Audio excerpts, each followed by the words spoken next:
Good morning. We're going to be a little short-handed today, but we do have a quorum, and so let me call the meeting to order, and let me ask our Reverend Tim Davenport Herbst from the St. Paul Presbyterian Church to come and lead us in prayer.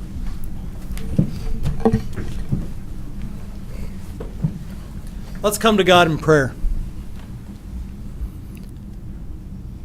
Wondrous Heavenly Father, we give you thanks for this day, and we give you thanks for our community. We ask that your blessings would be here upon these people as they meet, as they consider all the work that has been done. We know that you call us to be a place of justice and fairness, a place of prosperity and goodness. Grant that we may continue to become that gleaming city on a hill that inspires all people. Help us, Lord, to reach towards your goals and your vision so that what we do may be pleasing and right in your sight. All these things we pray in Jesus' name. Amen. Amen.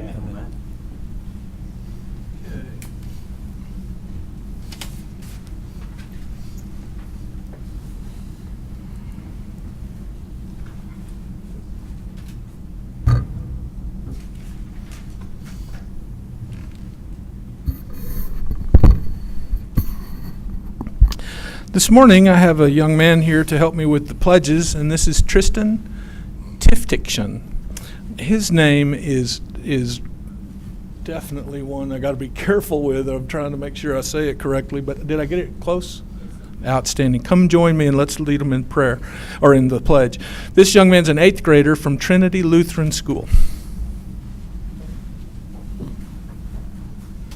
I pledge allegiance to the flag of the United States of America and to the republic for which it stands, one nation, under God, indivisible, with liberty and justice for all. Honor the Texas flag. I pledge allegiance to thee, Texas, one state, under God, one indivisible. Good job. Thank you, sir.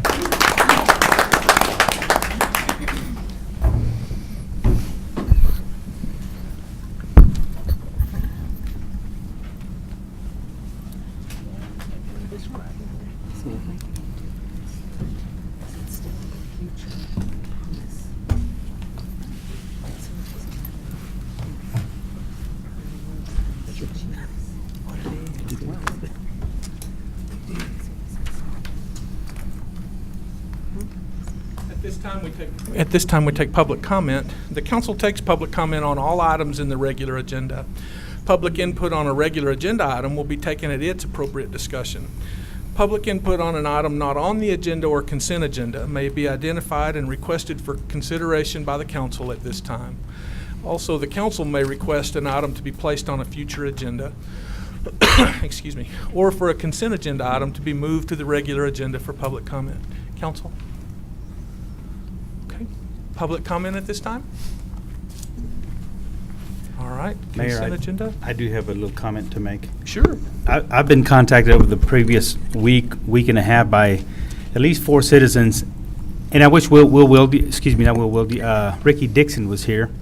There's some drainage that's happening out there around the Waco Street area, and they asked me to bring it to somebody's attention. So there's a lot of water being released, and we're in the drought level 3, so they don't understand what's happening there. And just wanted to throw that out, that some citizens were concerned about that happening. I'll look into that. Thank you. Motion to approve consent agenda. I have a motion and a second to approve the consent agenda as presented. Call for that vote. All those in favor, please say aye. Aye. Any opposed? Okay, let's move on then to the regular agenda, item number 7. This is discussion, consideration, and possible action on a petition filed by area landowners seeking annexation. So we have a presentation this morning by our planning manager, A.J. Favre. Good morning, everyone. Morning. To briefly give a bit of background before we get into the discussion here, to understand fully the action that we're asking you for today, we are simply considering at today's meeting the acceptance or denial of a petition for annexation. So for the public, to be clear, we're not actually annexing any property today. We're not asking you to do that. We're just simply looking at the possibility of starting this process. The property that we have received a petition on for annexation is the site shown in the slide here. This area is at the southwest border of the city. The triangular-shaped parcel immediately adjacent to this property you may be familiar with. It's the site of an apartment complex that has been going up over the last few months and is nearing completion. The same owner owns the tract of property that we have received the petition on annexation for. And so the presumption at this point is that perhaps they're looking at that as a future expansion of this project, although we don't know that to necessarily be true. The site in question is exactly 20 acres in size. Here is a survey of that site. One important thing to note. That front section's already in the city? Correct. Okay. It is already in the city. On this survey, you can see the survey line running through the middle that actually denotes the city limit as it exists today. Another important thing to note about this particular property is when this property was subdivided in 2011, as you may be aware, subdivisions of property are required to follow our master thoroughfare plan. And our master thoroughfare plan does call for Appaloosa Trail, the short stub out that you see in place today, to actually form a arterial connection through the southwest part of the community. So in the platting of this particular property, they put in the first piece of that road on the south side of Sherwood Way. On the north side of Sherwood Way, this street already exists. It's not on the bounds of the survey because it's not the subject of the survey, but it is a street on the north side. Your options again, yes. Could you please go back and show us where it's supposed to go? I mean, in other words, the bigger Big picture. It would actually, over time, it would continue through this particular parcel if annexed, and would continue to loop around. And I'm sorry, I don't have a map of that. Can you go back to the site, right Yes. there? That would help. Actually, it's going to continue to, if it grows as it's planned to, loop around and connect to this point here. This is Oak Grove Trail, which eventually connects back up to Southland in the loop. So it would provide this way of continuing through the southwest part of the community on a route other than Southland Boulevard, which is already in place, and FM 2288, which is already in place. One other question. I'm having trouble because of the colors or whatever. I'm trying to see what's a street and what's a boundary. Okay, it appears to me that, you know, obviously Southland is a street, but then the line that goes through the site and goes toward Southland, or That goes straight right line above right there, that. yes. Right That's here? not a street, right? That's No, that's a not. boundary line. That is a boundary. Yes, sir, that's correct. And I will also mention that, as I said earlier, Appaloosa Trail actually does connect currently at Sherwood. This map is not indicative of that. This is an older map. But it does start at Southland and loop around and come through to Sherwood Way currently. So again, this would pick that up and continue through, connecting to this point here at Oak Grove Trail, and then continuing on to Southland and eventually loop 306. Probably should have included that, but that was somewhat outside of the scope, so I didn't want to take off too far in that direction. Okay. AJ, question, but that boundary line, that's not the city limits, right? No. It's Again, this further is an out. older map that they provided us with. I'm not necessarily certain what all of the boundaries and indicators are, but the survey is an official survey, so we have that in here to look at as well. Back to the issue of petitioning for annexation, there is, as of the 2007 legislature, an updated process for which individuals can petition the city for annexation to the city as they so choose. There are some requirements for that I'll talk about in just a moment. There was a copy of the petition included in your background report, and if the petition is accepted by the council today, then staff will begin the process of looking at an analysis and a recommendation regarding that annexation. We'll also set up the required public hearings. Chapter 43 of the Local Government Code guides our actions in the process, and it does allow us to, again, annex upon petition areas that it calls sparsely occupied, meaning less than 3 registered voters reside in that area. This area is entirely vacant, so it does fall within that requirement.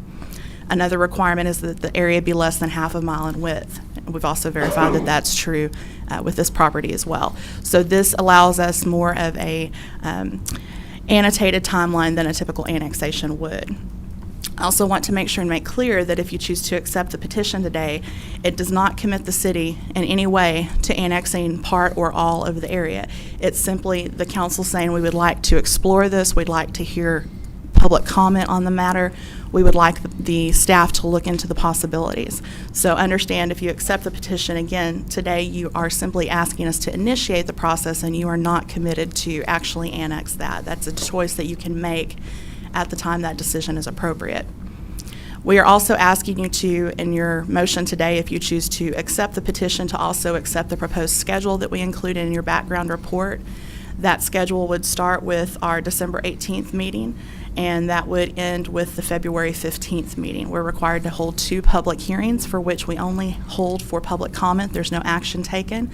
And then, of course, we can annex by ordinance, which requires 2 readings and action by the council. So that's the process that we would undertake.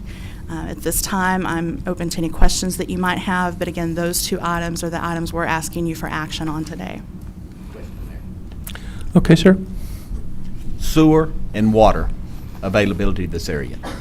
That will be part of the study. We actually have to prepare a service plan for this area, and we factor that into our recommendation to you. So at this time, study has not been undertaken. We simply have a certain number of days from when we get the petition to bring it to you, and then the work begins. It's not far away, though, is it? It's not far away. To my memory, I believe when the apartment complex was constructed that there was actually an extension of utilities that would move it closer to that side. But yes, we will give you a full report on that if you choose to move forward. Thank you, Jay. I'll make a motion to approve this item. Second. Okay, I have a motion and a second to accept the petition. And to schedule. Yes, sir. Okay. Okay. So I have a motion and a second. Do I have any further discussion up here? Do I have any public input? Okay, call for the vote. All those in favor, please say aye. Aye. Any opposed?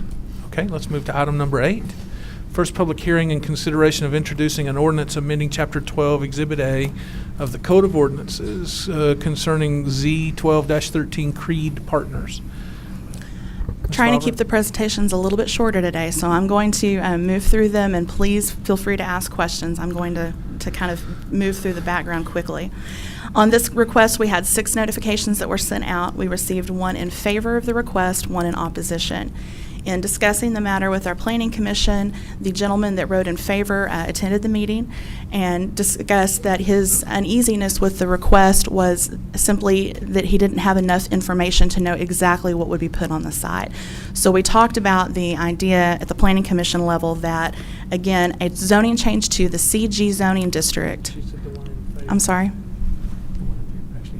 You said the one in favor attended. No, the one in opposition. Thank you. You said favor. I'm sorry. It's all right.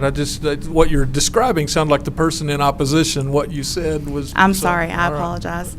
The gentleman in opposition, again, was more uneasy with the idea of not knowing what would necessarily be put on the site. We explained the idea that changing to a CG zoning district would allow anything allowed by right in a CG zoning district. However, in this particular case, the applicant is putting in together a set of plans that would include a hotel development, restaurant development, and perhaps some retail development on this site that was formerly the Golden Corral site, and that I'll show you pictures of here in a moment. So we did discuss the matter at the Planning Commission. The gentleman did not withdraw his opposition, but we did discuss it. So that is the one letter in opposition we received. Again, this site is located near the intersection of Jackson Street and Knickerbocker Road. The site is actually much larger than what it appears when you're driving down Knickerbocker Road. The frontage is quite narrow, and then the site opens up, as you can see on the map here, and here's a closer look of that. Here's an aerial. This is a little more illustrative. The building in place here, again, used to function as the Golden Corral restaurant. That site has been vacant for some time.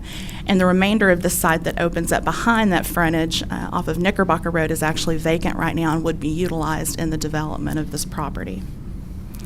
This is an excerpt from the vision plan map. It does call for a commercial type of use at this location, so the request is consistent with that map and with our comprehensive plan. And here are the 2 letters that we received, the green designating the letter in favor of the request, the red designating the letter received in opposition to the request. This is the auto dealership that is immediately adjacent to the site. Just a few pictures. This is looking north down Knickerbocker Road.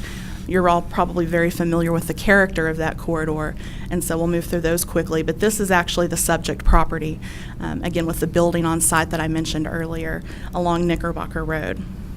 And then this is looking at the site, size of that site that actually opens up behind that initial frontage on Knickerbocker Road. This is immediately adjacent to Jackson Street and is entirely vacant at this time. So with that, planning staff does recommend approval of the zone change request, and in the November meeting, the Planning Commission did unanimously also recommend approval by a vote of 6-0. And if you have any questions, we can talk about those now. Mr. Morrison?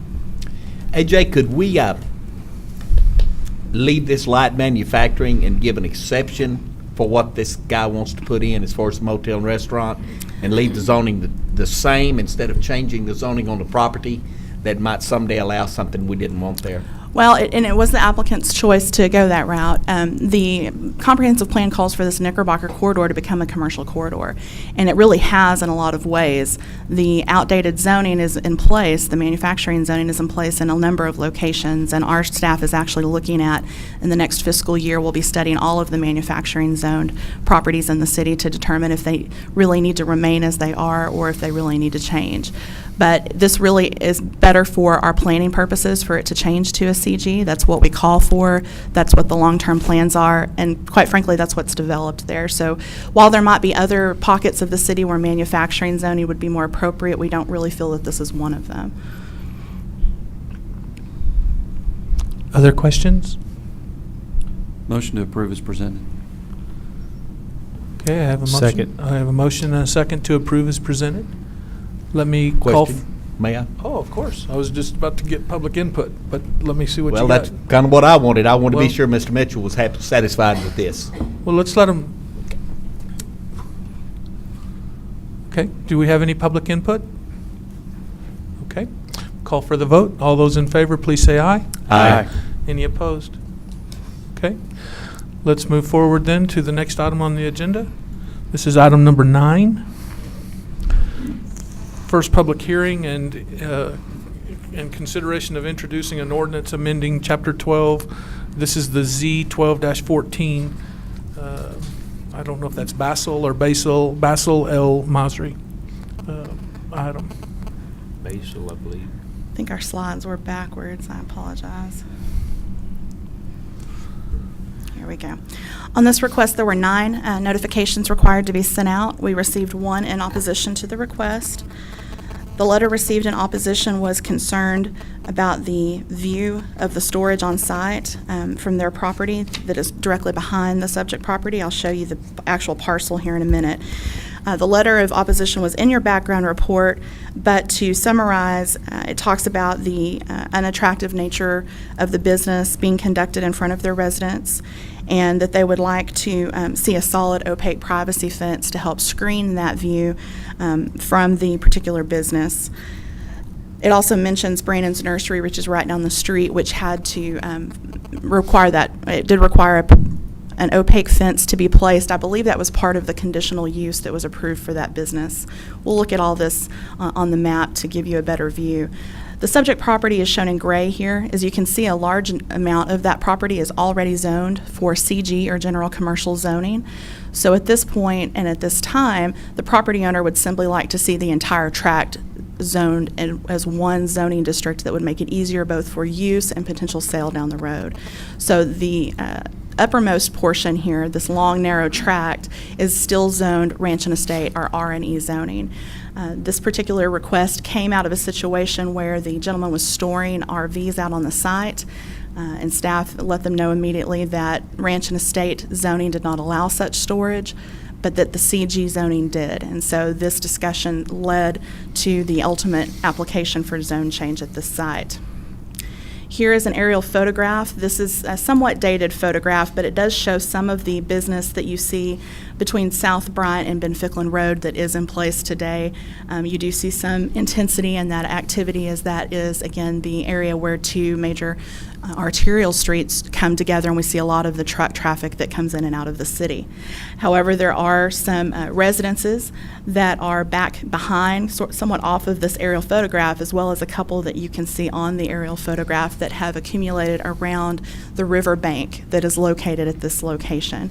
So we do have a potential conflict, and actually a current conflict that has emerged, is you have a lot of ranch and estate zoning district, very low intensity residential, and you've seen this thoroughfare of Bryant Boulevard emerge into something that is very industrial and commercial driven. The vision plan at this location does call for commercial, so the request is consistent with our planning documents for the city. And here is the map I talked about earlier. The property owner in opposition is here to the rear of the property. The property owner in this case was not allowed to get the storage that he necessarily needed with just the CG zoning. So at the November meeting of the Planning Commission, he also filed an application for conditional use. That conditional use augments the CG zoning and allows this type of storage. I mention that conditional use because, just as it sounds, the Planning Commission, who has final authority unless the matter is appealed to council, has the ability to place conditions on the use to make it more applicable and fit in the area in a way that would be deemed more appropriate. At this November meeting, the Planning Commission did approve that conditional use. They approved it with one condition that allows the property owner to have their selection of either placing an opaque privacy fence between it and the neighboring property to the east, or to set back the RV storage approximately 100 feet from this boundary line to keep the storage away from the residents. The Planning Commission chose to give that choice to the applicant, and so I bring that up because that is a big portion of the opposition to this request. However, I'll mention that zone changes, which is what we're talking about today and which you are hearing today, does not allow us the opportunity to place conditions on the approval. But, Yes, sir. okay, let me make sure I got that right. If Mhm. we approve the zoning, and the Planning Commission approved the zoning, Correct. additionally, they approved special condition. They did. A conditional use. Conditional Mhm. use, which requires the fence or the setback. Right, but they did give that choice. They didn't specify Okay. one or the other. They gave So the again, choice. so if we approve this, then that will go into play. Yes, that's correct. So they will, okay, got it. That's correct. Just making sure. Good question. Some photographs quickly of the area. This is just looking at Bryant Boulevard, again, showing the character of that particular corridor and looking northward as that has continued to grow. This is actually the subject property. This is looking from Bryant Boulevard. This portion of the lot is vacant. There is some storage, and I'm really not sure why they're not in the picture, but over here to the right side of the photograph is some of the RV storage that has emerged. Now, it's our understanding that that storage will fluctuate over time because it's essentially overflow from a neighboring business. And so as those inventories on site are lessened and increased, then the storage on this site would also fluctuate in turn. So Is again, is that not all one property? What's it faced? is. It is one property. Isn't there a house in the back? There is. You can't really see it from this angle, but it's actually further back behind the But so the vegetation. property And the owner of the applicant house, Owns it? No, this is a different owner. This is the owner that wrote in opposition to the request. Again, let me go back to that map. The residence and the letter of opposition is from this tract here, which is quite a ways off of Bryant. You can see that this is a very deep lot, so it's very far off of Bryant but Boulevard. that's two different owners. The person on This the is one There's owner, two this houses tract in back red, there. and this owner here, which is the request, that's a vacant lot, is a separate property owner. There's two houses back there. There are other residences, yes, in this immediate area, but this is the one residence that we have received a letter of opposition from.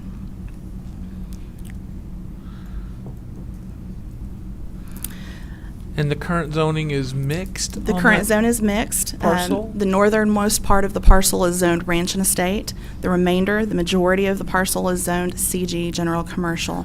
The green parcel. Let me go back. Sorry. That's okay.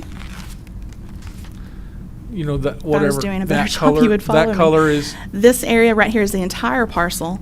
This line that you see terminate here, yes. if you projected that through the lot, that line and upward to this line is the section that is ranch and estate. And So the it's part this long below- rectangular area. The part below is entirely CG or general commercial. Okay, next question. Where are those RVs being stored? They're being stored in the general commercial part. They are, as required. But again, in the discussion of it, the gentleman realized that, number one, he needed the conditional use, which he has now received. But two, he wanted to unite the entire lot into one zoning district. It tends to make transactions easier, and it makes the use of the property easier. So he's zoned correctly today, right now as we speak? From this line down. He's simply asking for, from this zoning district line up on his same parcel, for it to be zoned exactly the same way. And the 100-foot boundary takes effect the entire length It of would the be the east side of the entire, property. the entire property from here to here. Wow. I mean, so he's put himself, this is Basil is his name, and he's put himself, given himself a limitation here on part of his property that it doesn't have a limitation right now. So it looks like a trade-off. It looks very fair. Yeah, I make a motion to approve. Second. Okay, I have a motion and a second to approve as presented. Do I have further questions on the I have a presentation? question. AJ? Yes, sir. Do we know where he would station those RVs? I believe Where- right now they're sort of in the southwest corner of the site, and he may be in attendance to answer So some if questions. he decided, I mean, it was his choice to build some kind of fencing or something, where would that be required? Around the boundary The here back. between he and the residential The res- property to the rear, and between he here and the residential property to the north. Okay. But it's his choice whether he does that or, Either that or to abide by the 100-foot setback. okay. That's all. Okay, further questions? Public comment on this item? Call for this vote. All those in favor, please say aye. Aye. Any opposed? Okay, let's move forward to the next item. This is item number 10. First public hearing and consideration of introducing an ordinance amending Chapter 12. This is Z12-15, Julie Snyder.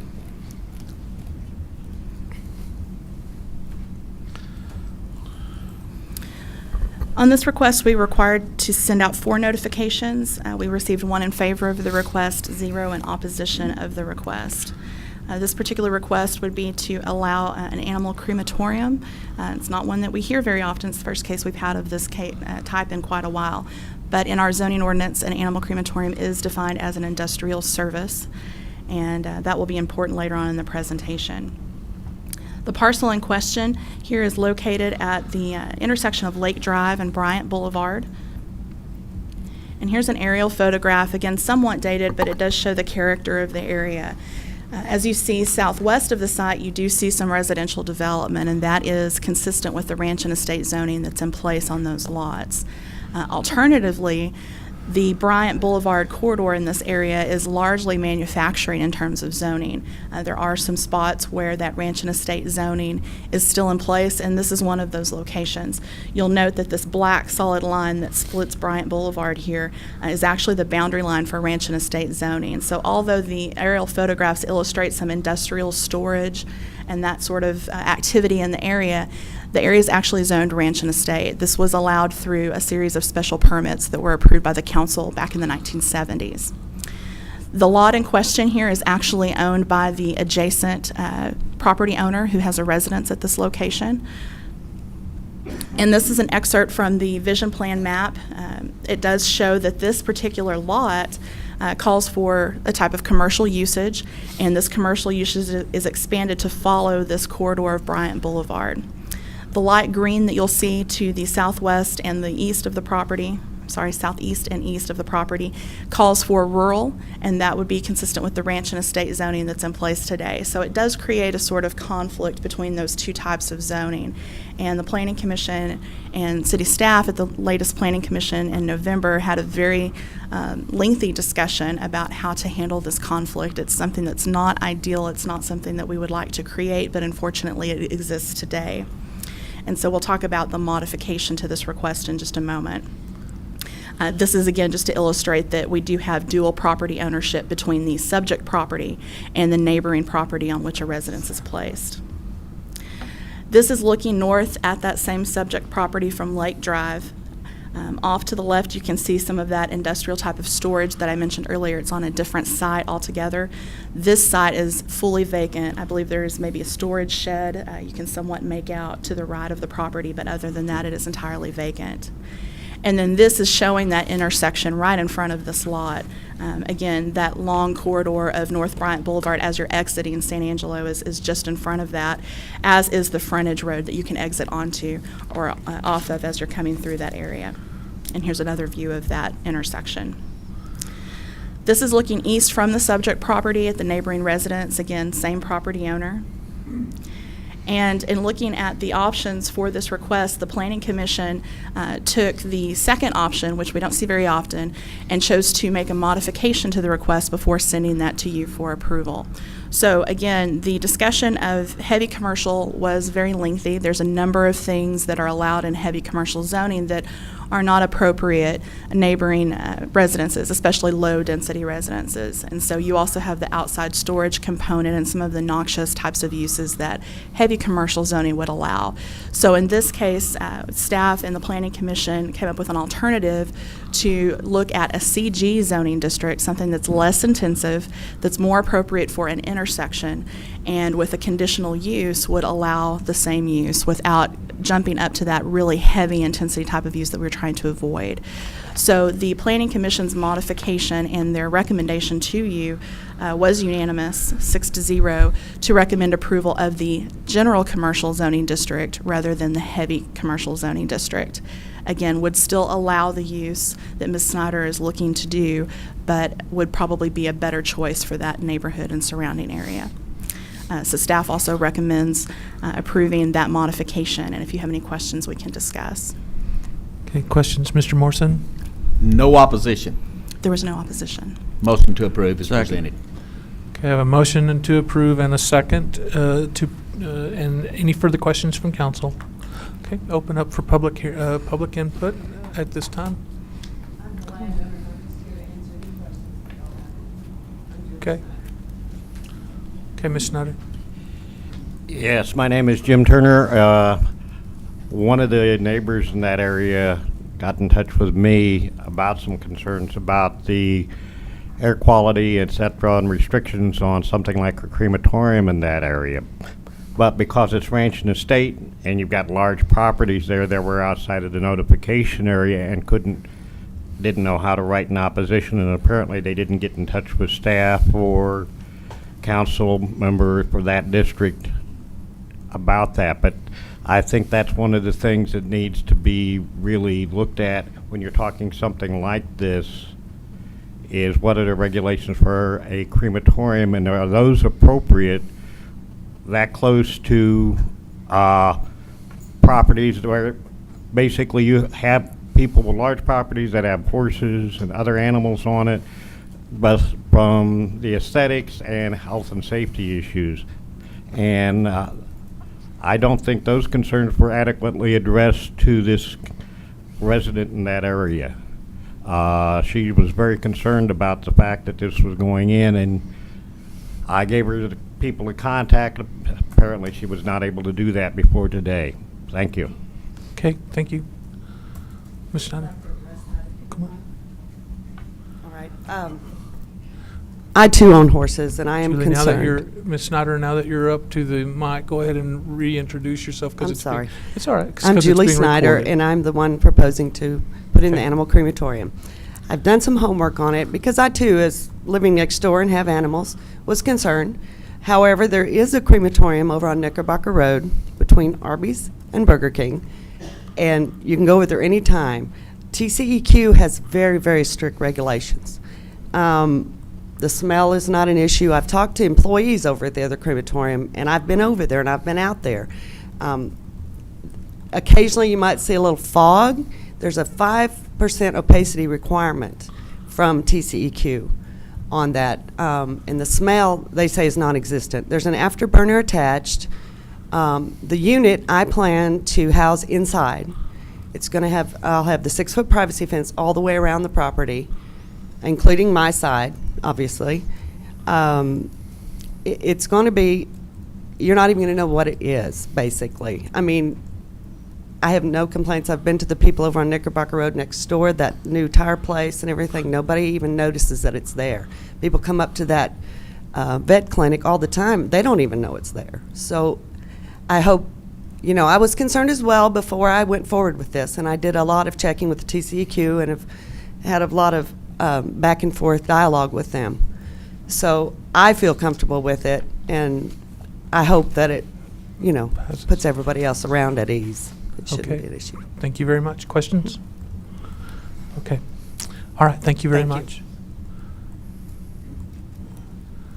much.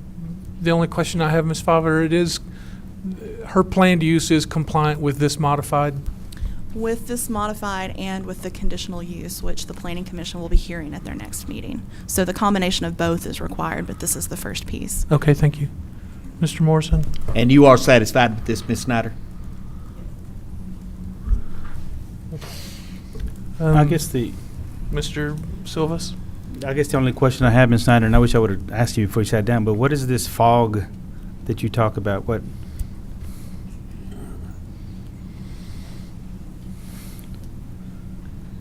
I have never witnessed it myself. They say occasionally there's, well, with a 5% opacity, you might see a little bit of, they say it looks like mist, you know, like, but I've never witnessed it. And they say it's very rare and it doesn't have a smell. But like I said, the TCEQ requires all sorts of logs kept. The afterburner has to stay at a certain temperature, 1600 degrees all the time. It has a printout saying that it's at those regulations. I get fined if it's not. You know, I mean, they have Texas is one of the strictest requirements they have, state. My guess would be that that's probably has to do with the air temperature and the heat coming out, and, you know, just like, that would be my guess. Correct. They say that the afterburner takes care of any particles that might be coming out, so there won't be any released. And I never knew there was a crematory on Knickerbocker Road. I know, nobody You know? does, and that's, So, it's I'm been there fine. for I'm years, fine. but yeah. Anything else? And there are bureaucratic regulations to this? Oh, yes. No. Really? Oh, Okay. Sorry.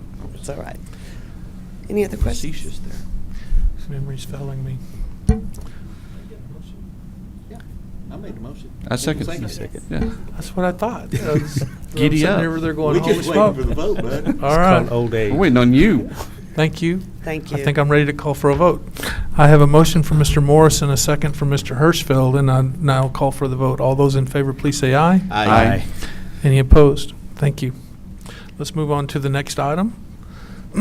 This is item number 11, consideration and possible action regarding a recommendation by the City of San Angelo Development Corporation to approve and execute the lease document between the COSA DC and Angelo State University Small Business Development Center.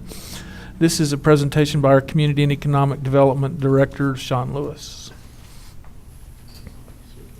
Good morning, Mayor, members of council. Just to very briefly overview, I think because you all have seen past documents, memorandums of understanding, et cetera, I'll just briefly say that this is a 4-year contract with the SBDC to occupy space that was designed and dedicated for their use purposes in that building.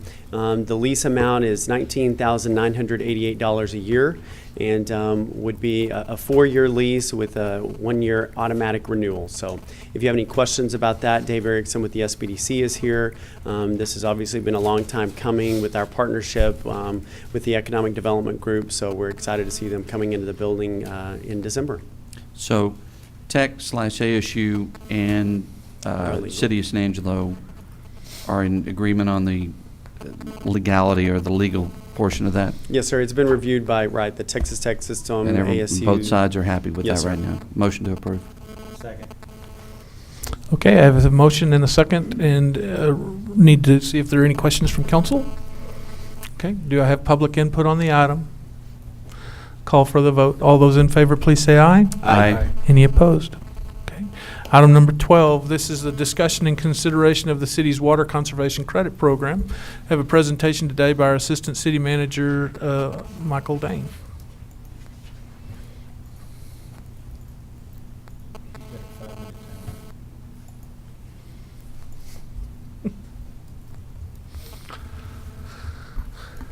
Good morning, Mayor and Council. Today we wanted to cover the activity associated with the water. Oops, I got the wrong presentation. Hang on. Oh.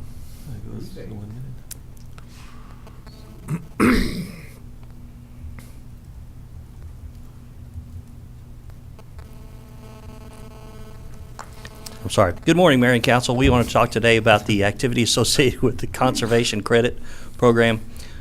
A few years back, when we were going through a rate discussion, we had council members advocate for protecting our lowest users and providing some incentive or reward for being ultra-low water users. And so this program was established in July of 2006. It's for residential customers who use 3,000 gallons or less per month. And what it amounts to is a 10% rebate of their base and usage fees and the IV pumping charge in association with a bill. So, for example, well, we've got examples. If you have a 5/8 inch meter, you have no usage, you'll pay a water charge of $19.12. In that case, the following month, you would see on your bill a rebate of $1.91, and the other examples are there also. So, in the example with 3,000 gallons, you would pay $27.73, and you'd see a rebate of $2.77. To show how it shows up on the statement, we've got an example for you. It shows up down in the lower right section. To focus in on that area, you see conservation credit down near the bottom of $2.77. Activity during fiscal year 2012, 116,000 rebates were issued, totaling almost $264,000 for people who were ultra-low users in that program. That's a summary of the data that we've gathered for you. We don't intend for this to be a discussion that stands on its own. We have other conservation-oriented discussions that have been requested and that we will be following up on. I believe we have one planned for the next council meeting. But this was a discussion we had planned for the last council meeting that got tabled, so we want to go ahead and bring this to you and for you to be mindful of it as you consider those other things. And we can represent this at any time. It's pretty straightforward and has been effective. For those who utilize those low amounts of water, they get a little benefit. Okay, questions or clarity sought on this? Yeah, a little bit of clarity. Just a little background. Mary and I met this last week, and I learned how the back office works. And so when I spotted, if you go back to the water bill, it says previous month conservation. No, it doesn't say that. It says conservation credit. It's really the previous month's conservation credit, right? That's exactly right. Okay, so I learned she has so many characters, and that she can make that anything she wants. She can say whatever. She can abbreviate it however. And so I would recommend that we put PREV space MO previous month, somehow make conservation smaller and put credit, somehow put it in there to where the person knows that that's from the previous month. I wish you could put more information than that in there. Because you use less than 3,000 gallons, you get a conservation credit of 10%. That's what I would say, but she doesn't have that many characters unless she adds a title line in there, and it becomes more difficult. But I would get as much in there as I could so that people understand where it came from. Because if they use 10,000 gallons of water and get a conservation credit, next month when they use 3,000 gallons of water, they're not going to get the credit because they used 10,000 the previous month. So they're not going to understand how that works naturally, intuitively.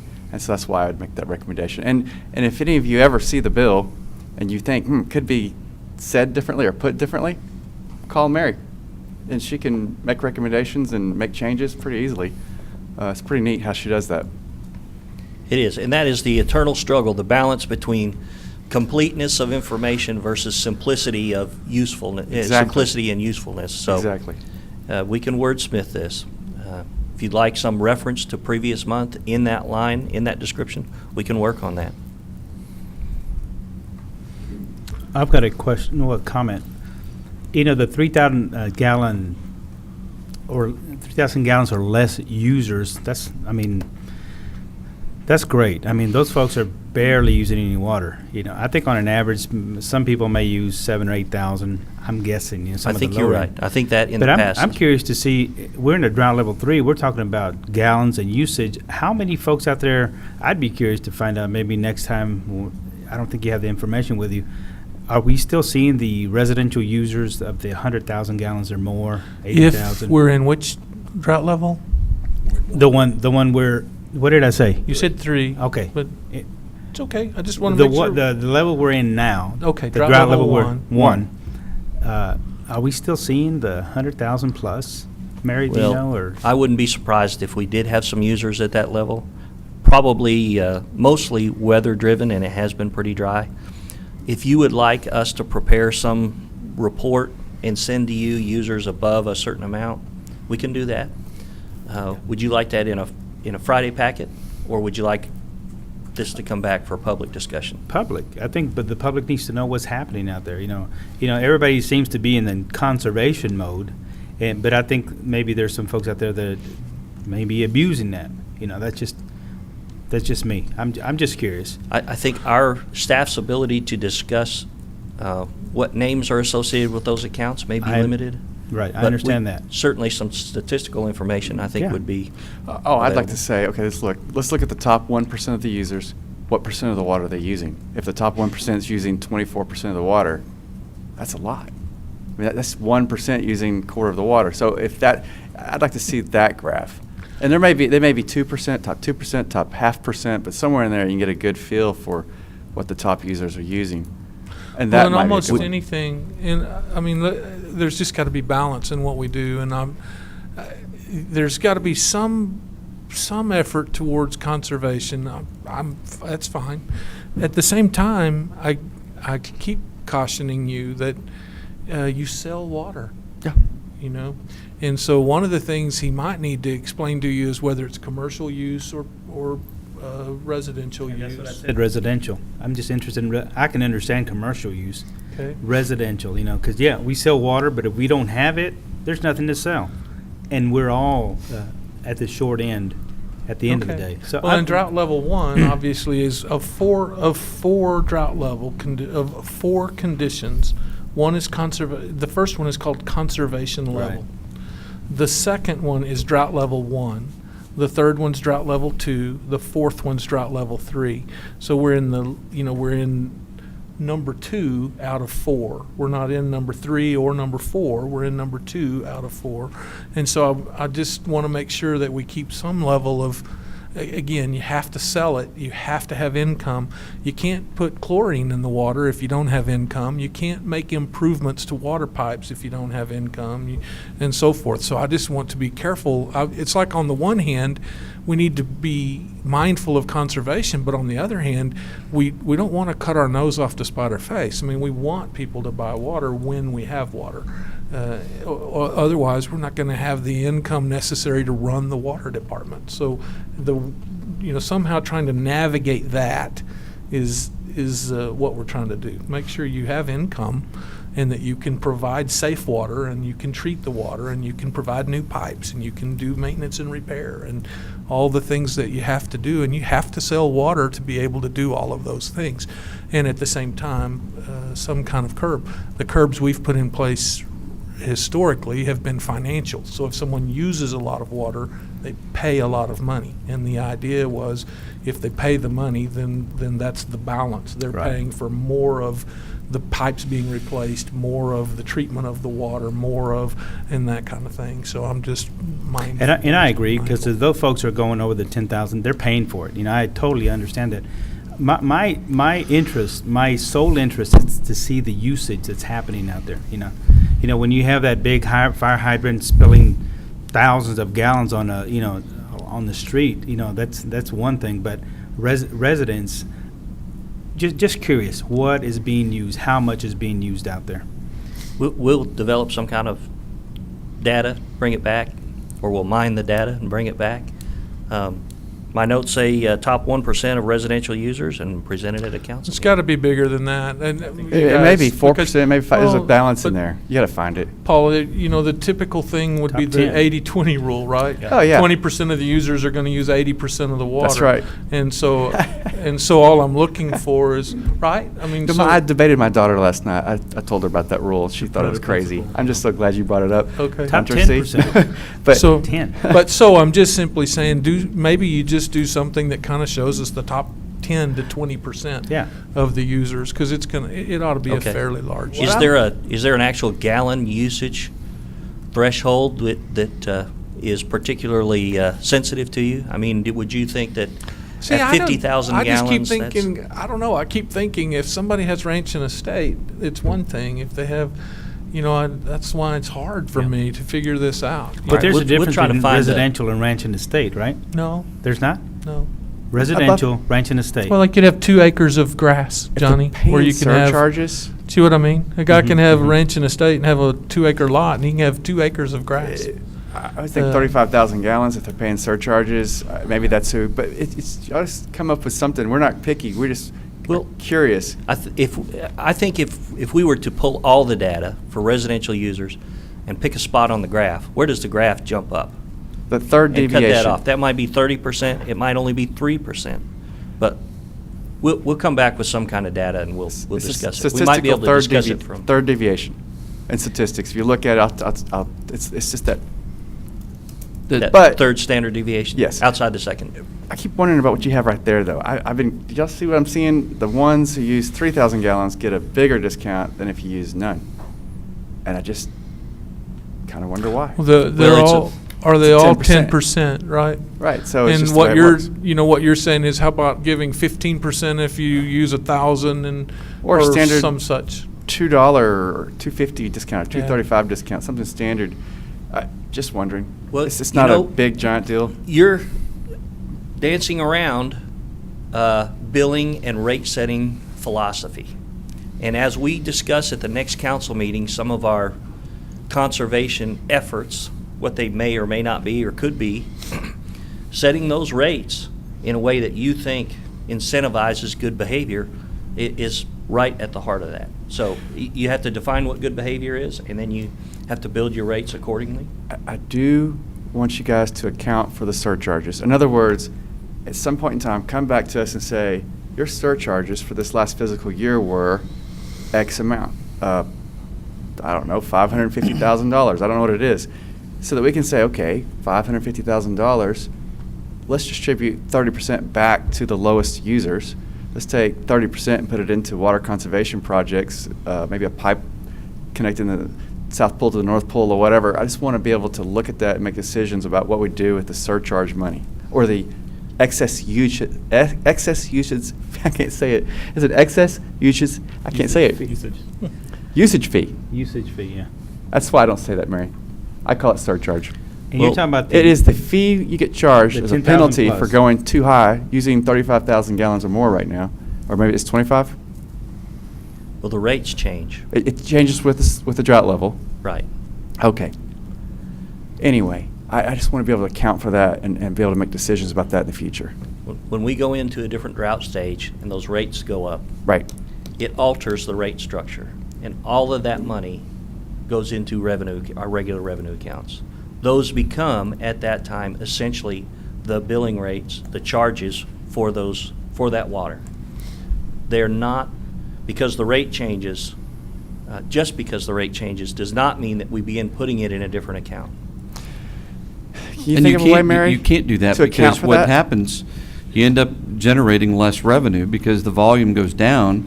Because if my rate is doubled, not doubled, but I if see what it's you're gone saying. up 50%, I'm going to use less water, so it basically counteracts that. And I think in theory, we kind of hope that it counteracts it almost evenly.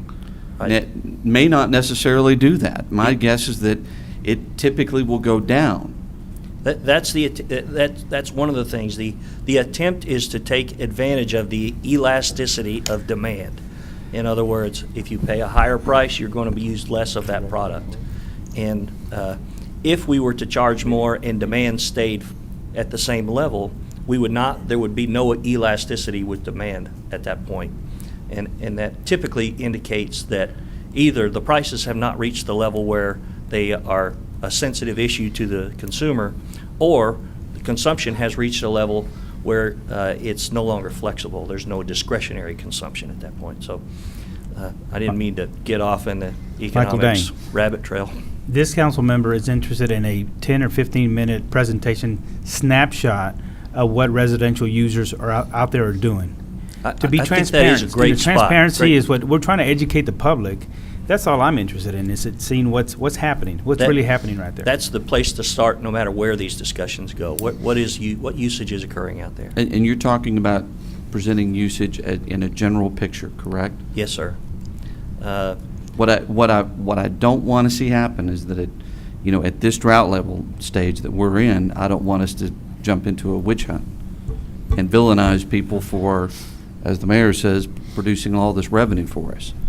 And yes, we all need to be cognizant and watch for this stuff and everything and be very, very careful with that, but we don't need to jump into a witch hunt. I second that motion. Well, and it's an easy connection to make, but Daniel has been talking about setting long-term goals. We do need to have a long-term view. What do we think is an appropriate level of consumption, average level of consumption? How would we get there? It might require incentives. It might require an escalating rate structure. The key is, what are our values, and then what are our financial needs, and then try to make a plan that suits both of those priorities. So we'll start with some general statistical information and go from there. Thank you, Michael. Thank you. And thank you, Mary. Okay, item number 13, this is public hearing and consideration of approving the 2011 Consolidated Annual Performance and Evaluation Report. Presentation by our Neighborhood and Family Services Director, Bob Salas.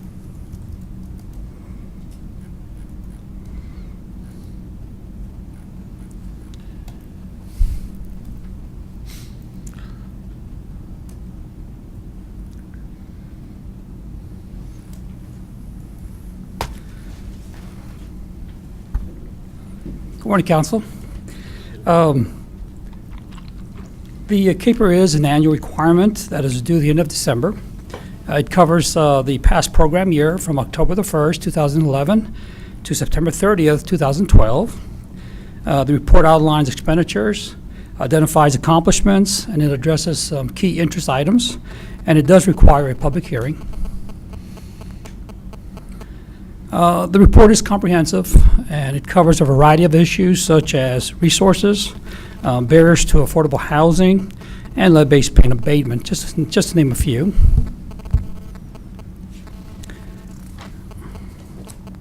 Here's a snapshot of the year's resources. We received a little over $860,000 in CDBG funds and $432,000 in home funds. And you can see on the slide that we spent $1.3 million in CDBG and $691 in home funds. The expenditures do include the prior year funds. Here's the list of our accomplishments for the year. We completed 44 rehabs and 68 emergency repair projects, expending over $412,000 in these two programs. We funded one code officer and one dangerous building inspector to help patrol key census tract areas and to help beautify the neighborhoods.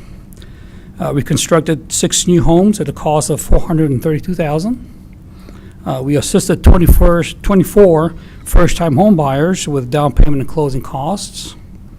We provided rental assistance to 21 special needs clients. And then we demolished one substandard unit through the voluntary demo program. Here's a list of our non-grant funded accomplishments. It includes the 48 houses that we put siding on and we painted through the neighborhood blitz this past year. 29 homes were insulated through the Atmos weatherization program. We provided gap financing for 6 home buyers through the Development Corporation's Absent Sales Tax Program. And then we had 9 cases of indigent cremation for the county.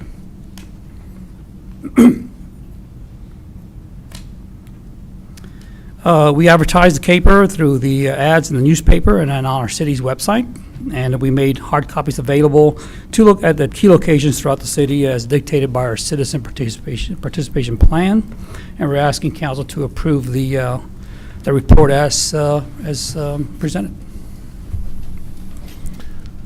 Okay, do I have questions on the presentation? Yeah, the neighborhood blitz was 150,000. Was that materials?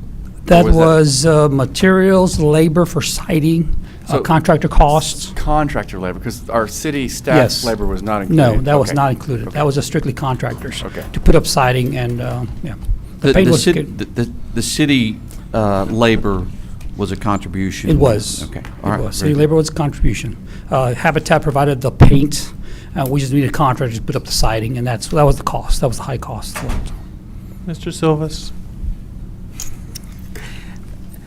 Bob, on the demolition, you said you had 3 structures that would demolish? We actually had one that was, our Completed. goal was 3, we did 1.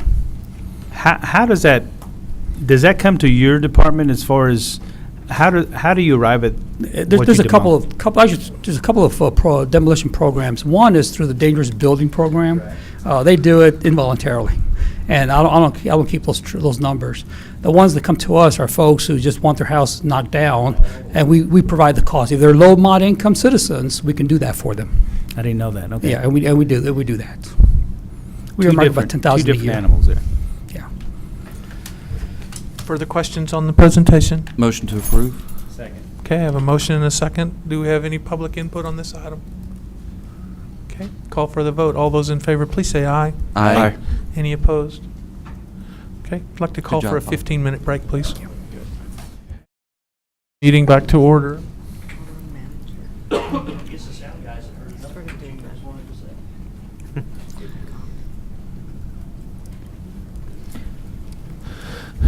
Next item is number 14. This is the consideration of adopting a resolution ratifying the application for a public health emergency preparedness discretionary funds grant. That is, I'm not Sandra. I could have told you that. Presentation by our Assistant City Manager, Rick Weiss. That title is almost as hard as that young man's name this morning. So. That's a mouthful. Council, this is a item, as you know, we regularly get funding from a PHEP grant that helps to fund our Emergency Operations Center. It funds salaries, also salaries within our health department.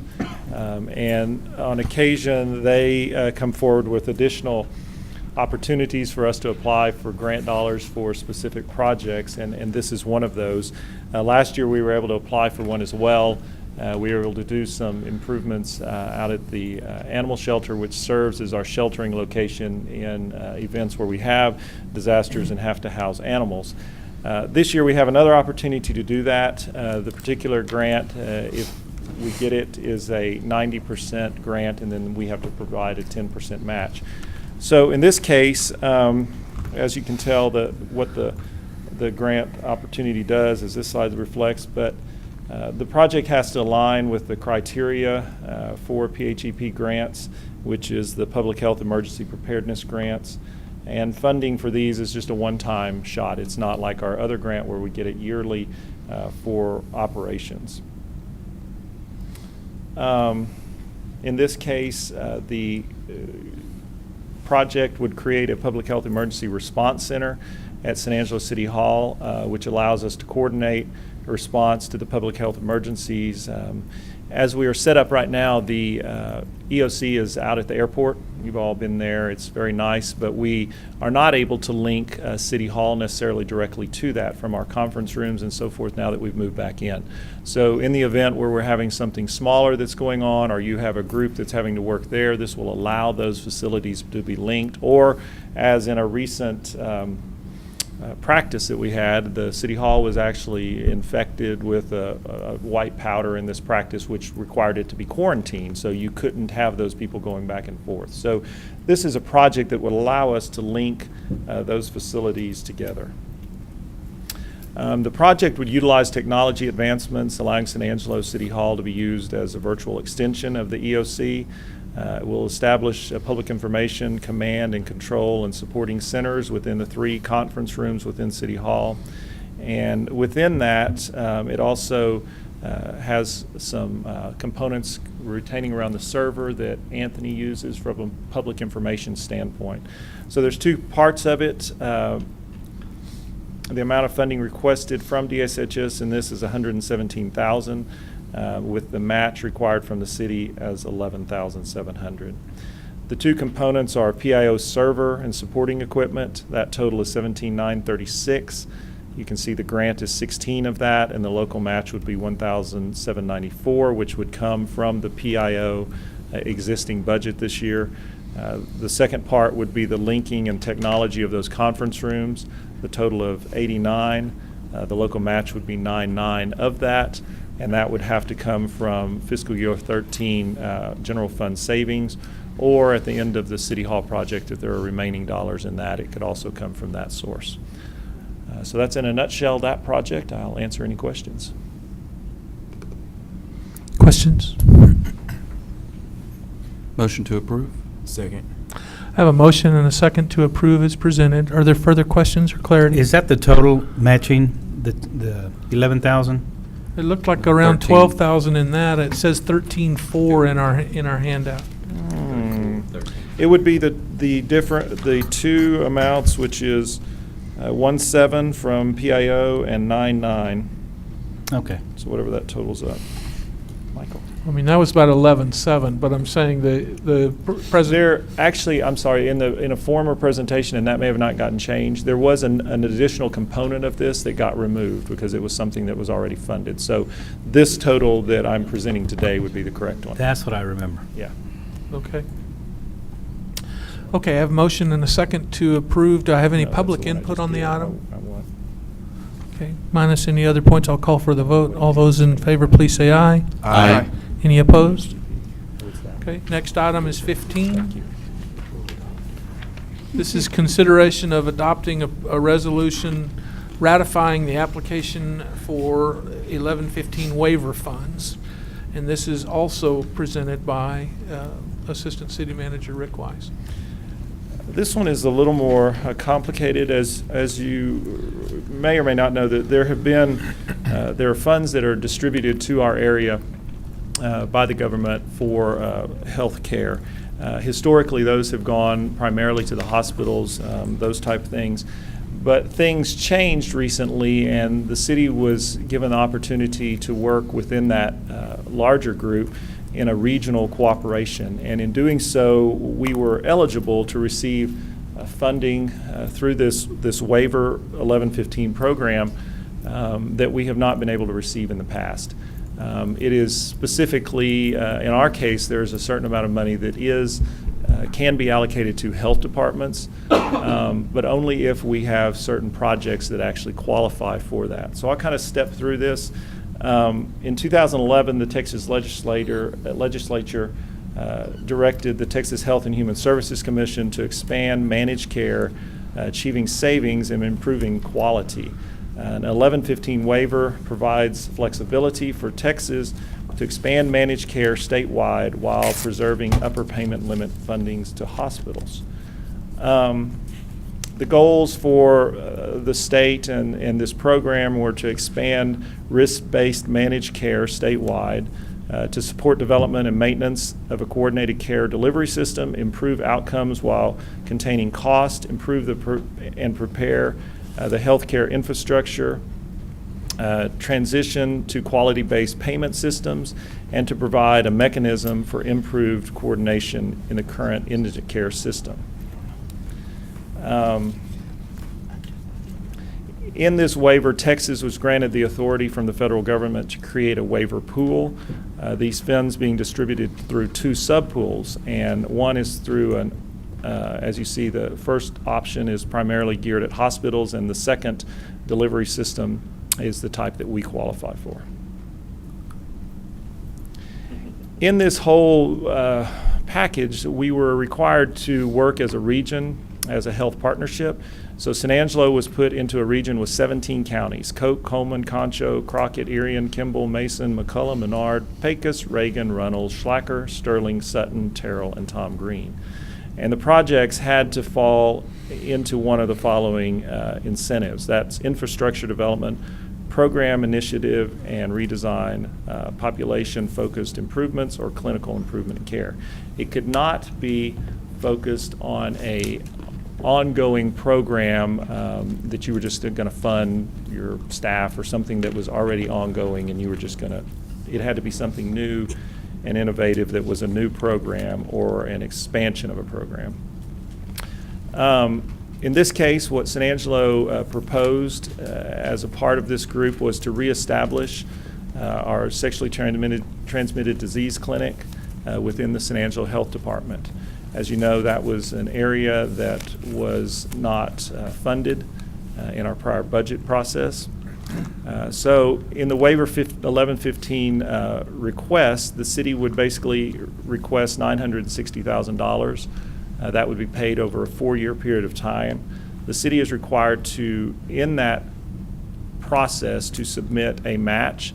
The match would come from our existing budgeted dollars for the health department, which currently funds salaries within that department. This is to reestablish that clinic and to operate those programs. Hey, Rick, you Yes. have the 960, is it 960 over the next 4 years? It's not 960 a year. No, it's over 4 years. And we'll kind of go into that, and I'll kind of skip to it now, but basically we would be using those existing dollars as our match dollars. What that would require is that the current level we fund, which is about $100,000 worth of salaries, that the city would need to continue funding that over the next 4 years. In return, we would get this 960 back, which would then allow us to reestablish that clinic. Just to clarify, that 100,000 you're looking to take out of the budget, that's currently budgeted. That's not an addition to. Correct. It's currently budgeted for salaries within the department. And we would use these dollars to add to those positions to fund. So we wouldn't be getting any additional dollars from the city as far as matching dollars, other than what is already in the budget. Rick, as I was reading over this, I think you just mentioned it somewhere about positions being created. Or have you gotten there yet? We haven't gotten there yet. Okay, so I'll wait. Okay. And we'll skip to that. What we would need to do in order to do this is the grant requires us to provide results. The result would be to reestablish this clinic, treating those STD patients, and also helping to reduce the number of clients or patients who are having to go to the ER for those type of visits. So the goal would be to relocate this health department back in the City Hall Plaza area, in the downtown area, to help. One, it's by the multimodal transportation site, and also close to Shannon, where those patients could be referred. It would require the putting in place a position. As it is right now, one of the nurses that we had, we relocated over to WIC. That is a temporary relocation for a year, unless we move forward with expanding the health department again. So our goal has been to look for ways to continue to provide those services for the citizens. And so, yes, that position would move back over and would be funded through these grant dollars. Just that position, we wouldn't be creating any more positions? Well, there would be that position. If we do reestablish this, then there would probably be the need, in my opinion, for a clerical position as well. What we did before was distribute those clerical positions out to openings within the city that currently existed. This program would be for 4 years. So as far as I'm concerned, when we bring people into those positions, we would be very clear that we know we have funding for 4 years for this program. We can't tell you past that point. So beyond that 4 years, well, let me tell you what I'm thinking. I support the program wholeheartedly, but I know that we're going to have to, I think I remember reading 1 or 2 positions that were going to have to be created. My concern is beyond the period when the grant runs out, then how are we going to continue to fund the clinic then and pay these positions? And I totally agree with your philosophy. My approach has been with people when it's a position that we're bringing on board at this point, and if it's grant funded, that we are very clear with those individuals when they come on board that these positions are funded. I know I have funding for this amount of time. This program doesn't require us after that to continue. It does require us to meet these criteria within those 4 years. So after that, if we are not able to fund it, if other sources have not been secured, they haven't extended this program or something, then we're not required to. But I agree. I would be very clear with those individuals. This is upfront. You need to know this. Thank you. You show in your information the 2011 data, but there's no sense of history there. Where did we come from? When there was an STD clinic, was the number lower or higher? You're talking about the same? number of patients? Yes. Marie is here, and I think, there she is. Marie would be better qualified to answer that than me. I'm wanting to know two things. Where did the STD clinic clients, if users, go when they could no longer come to us? Okay? Who fulfilled that mission in the community, and do we need to fulfill the mission? Before Marie goes in, I'll tell you one fact that I do know in regard to that. In working with Shannon, one of the concerns they have had is that we have a lot of those patients who may come and use the ER, clogging up the ER, where the ER should be treating more serious issues, and so they're not able to process people through as quickly because they end up having patients that could be seen elsewhere that are not such emergency type cases. So that's one perspective of it. As far as where they go from there, you can answer that, or if they get treatment at all. At this point, anybody that is positive, that's referred to us from the state, they can receive treatment through us. Right now, we refer patients to the federally qualified program, Vice Bronson Clinic, Planned Parenthood, or their private physician. That's where they're being referred to right now. Okay, and is that not fulfilling the need? I'm trying to establish whether we need to be doing this as a city or whether the community already has this taken care of, one. And two, I'm trying to establish, did the number of folks that, this says that the State Health Services in Midland sub-office says that Tom Green County had 3,856 confirmed positive STD cases in 2011. I'm asking, was that number higher in 2010, lower in 2010? In other words, when we were treating, do we have any idea, is this just the same? Has it been consistent? And this is a matter of where we treat them? I'm just trying to understand why do we think it's a good thing for us to be in this business? As I see it, only in Tom Green County, because we, as a public health department, we only serve Tom Green County. The Midland sub-office is Region 910. So they have data from the surrounding counties. I can only tell you what we have seen through our clinic, and in 2011, we had 645 patients come in through our STD clinic. 2012, for the 9 months that we were open, January through September, we had 458 patients come in that we served. As far as positives, like I said, the number, the Midland sub-office would be the one that have, because they have the Region 910 numbers. The other thing you need to know is that as we go through this, we have had a lot of clientele in this particular category. It's not something that most people want necessarily a record of. So this is a group that our clinic has been able to serve a lot of people who seem not are hesitant to come forward. And those may be students in a variety of areas throughout the city. Okay. Okay.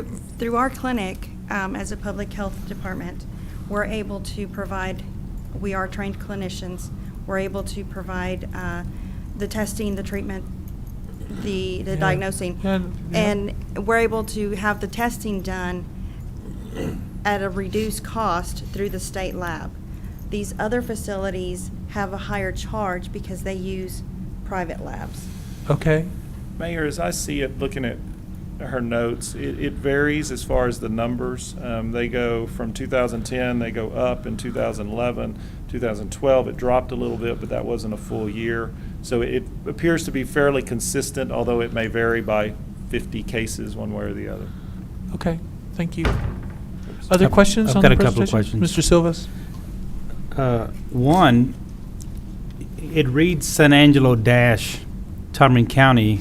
My one question is, does the county provide any matching funds on their part, or what happens there? No, as I understand it, years and years and years ago, there was agreement between the city and the county. The county provided a library, and the city took on various other roles. One of those was the city-county health department. As Bob Salas came up a while ago and mentioned indigent care. Normally, that's something that's covered under the county, but that is one of those items as well that fell to the city. So no, the county does not contribute to our health department. It's run by the city of San Angelo. So why do we can't call it that, San Angelo Tomlin? It's just what it's always been called. We can change that if we want to. Okay. Because the state, well, but I mean, the state. Well, we do serve countywide, but Because we are in the county, I guess. My second question is, the $960,000 that we would receive, it says here for operational funding.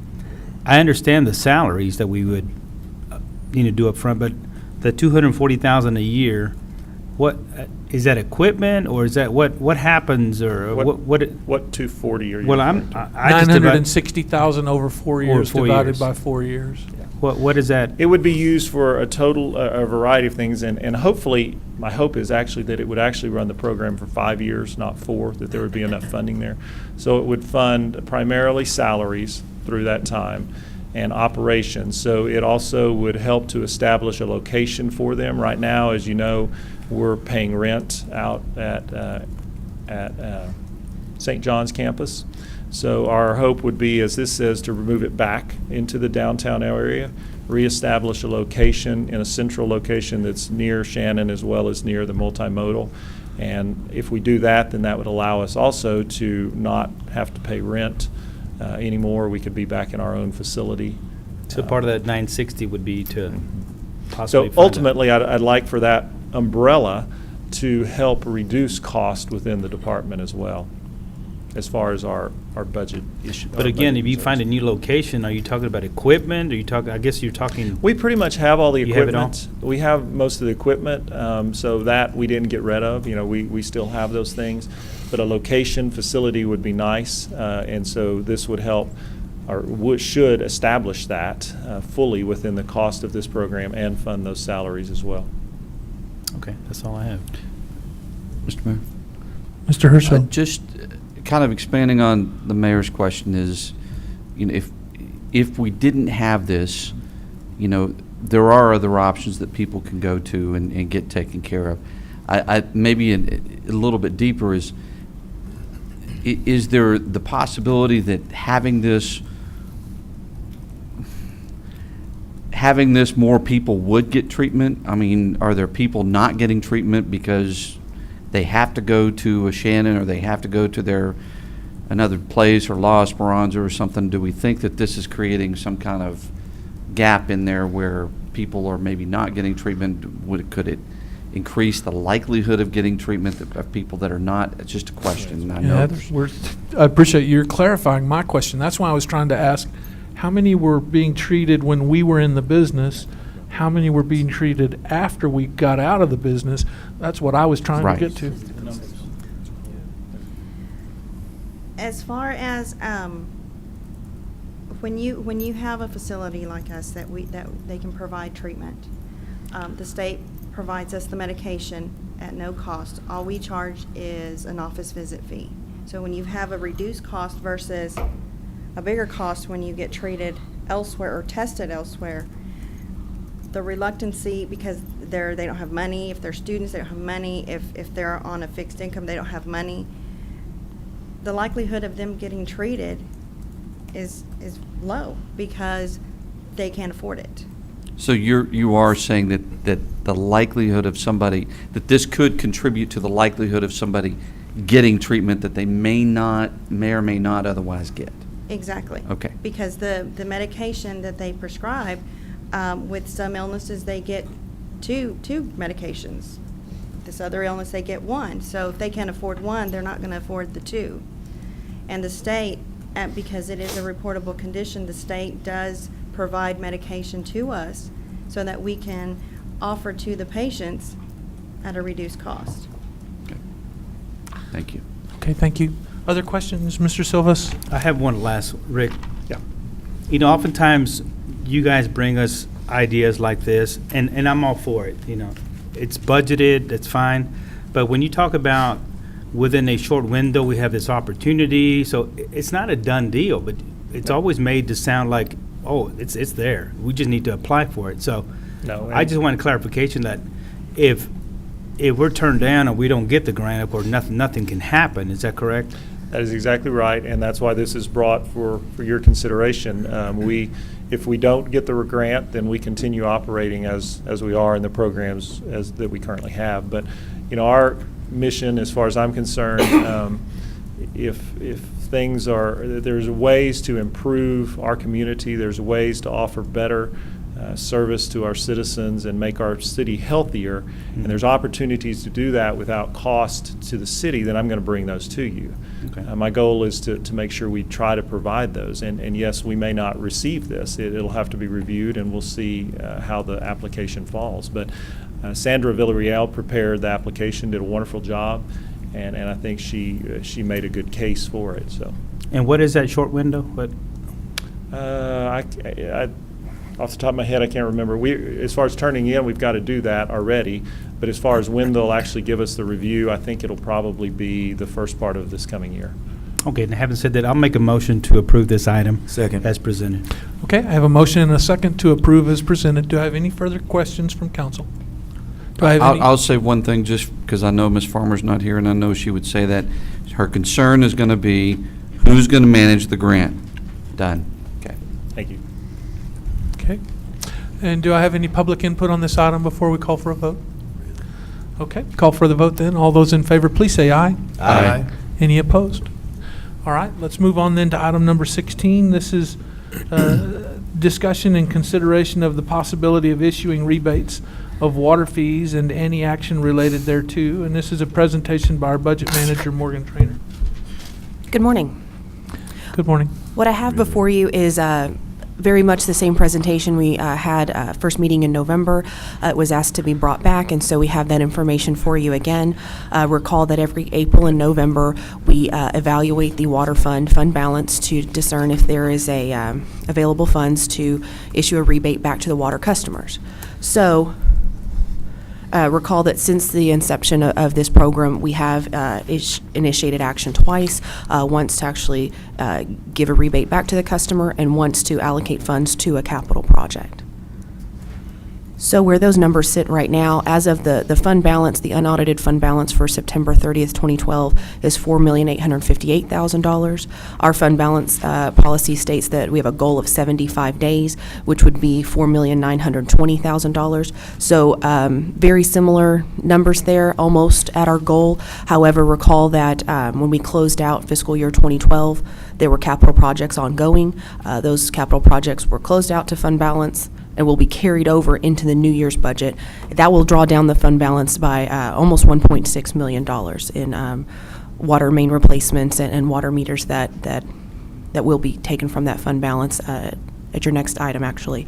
So that would draw that fund balance down to $3,200,000, which is an item that staff would not recommend we take action on at that time. Explain, it draws it down. Are you projecting into that fund balance additional revenues, normal revenues? When you say it comes down, it's using figures that show normal revenues, correct? This is showing actual revenues for fiscal year 12. This is. What I'm saying is your projections, though, we say we're going to draw it down, which is 1.3 million? What'd you say? About 1.2 million, correct. Okay. Does that take into account that we will have revenues? Or is that without revenues? That is planning on meeting revenue budget. Okay. Yes. That's what okay. Okay, that's really important. Thank you. I appreciate it. Sweet. And I think it's important to note, Mr. Kruger here with that's the interim assistant water director, is available to speak to capital needs in the water fund, which of course these funds are available for. Okay, thank you. Are there questions or comments on this item? Mr. Silva? The date that you have on the estimated fund balance, September 30th. So what is October 30th, November 30th? Well, we like to look at the year end. That's our fiscal year end. And so that is when we close out a lot of activities, and that is the relevant fund balance at this time until we get the final audit from our auditing firm. That's the number we have to work with. So, in other words, off the top of your head, on October 30th, you couldn't give me a number? It's largely unchanged. It's just under the $5 million. It's due to revenues coming in on budget. Mr. Hirschfeld? Kevin, I got a question for you. Make the trek all the way up here.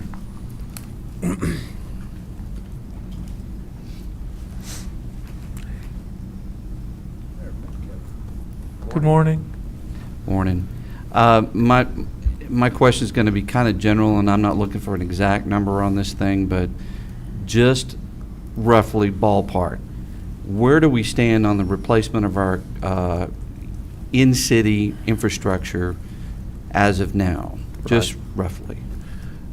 Looking at the water mains that we have within the city, we're looking at about 1,068,000 feet of water mains to be replaced. Still to be replaced? Yes, sir. I'm sorry, that you said that's 1 million? 1,068,000.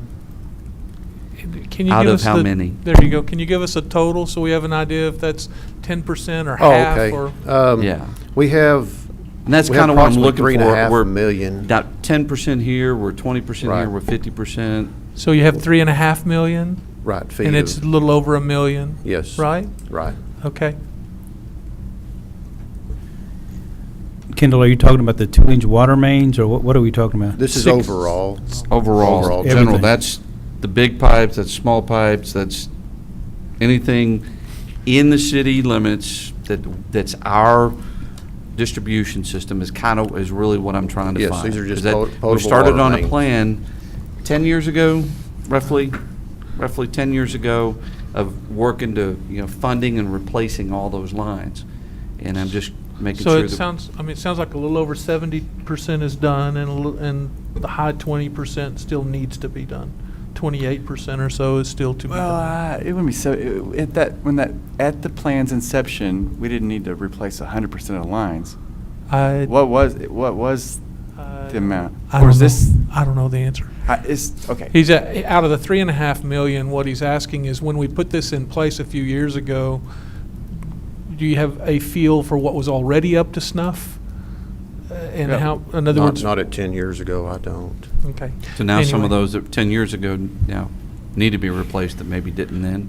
No, the mains that have been replaced were PVC. We're not anticipating a need to replace those for many, many years in the future, 50 years plus. But Well, I guess the question the to data ask remains is, how accurate. many feet of mains have we replaced in the last 5 to 10 years? Do you know that answer? Not off the top of my head. I know we Okay. have those numbers. That would give me the, Well, I think a way of saying it too, maybe, do you know how much we're doing per year? Do you have an idea of how much the 1,060,000, how Right, many is this years 2 that years, will is it 10 take? Right. years? Each year, I believe about $1 million has been set Yes, sir. aside on the capital improvement. That equates to somewhere around 20,000 feet. It depends on the exact Okay. size. So we Sometimes still got a long replace- ways to go. Yes, sir. Okay. Thank you. I'd like to add another question. Okay. Mr. Morrison, did I get you taken care of? Okay. Get Johnny's and then I'll take it. Do you have any, on the automatic meter reads, where are we on that? I would How have far to get along? back with you on that. Well, we're either we should be in the second of 4 years. I mean, just remembering what we said and when we said it, we should have completed basically the first year and be in the second year of 4 years worth of a project, okay? Does that sound about right? Yes. You didn't sound convincing. That's okay. I I'm just didn't- curious. That's what I remember. I think we funded 4 years worth and 1 year is done. We're in the second year. I gave Mr. Daniel Morrison? a piece of paper earlier that has early this year. Okay. That's from Harold, And at that point in time. This is from back in July of 2011, though. Oh, really? This is an old one. But it's pretty old. Yeah. Mr. Morrison? I have some general problems on this water rebate thing, and this doesn't concern you, Mr. Kruger. This is just some general remarks that I want to make here. And that is the fact that there is only one source of income from the water department. Only one source, and that is from our users. Our users use water and they pay. When their checks get to City Hall, then we distribute these in different pockets. Back during our budget discussions, Michael Dane suggested that we take $1.5 million per year out of the water department and apply this to street repairs. He said then we need to take $500,000 out of the sewer department and apply this perpetually to road repairs. That's $2 million a year that comes out of the water department that is funded only by what the ratepayers pay. $2 million a year. That tells me that there is a surplus in our water department of $2 million a year, otherwise the recommendation would not have been made.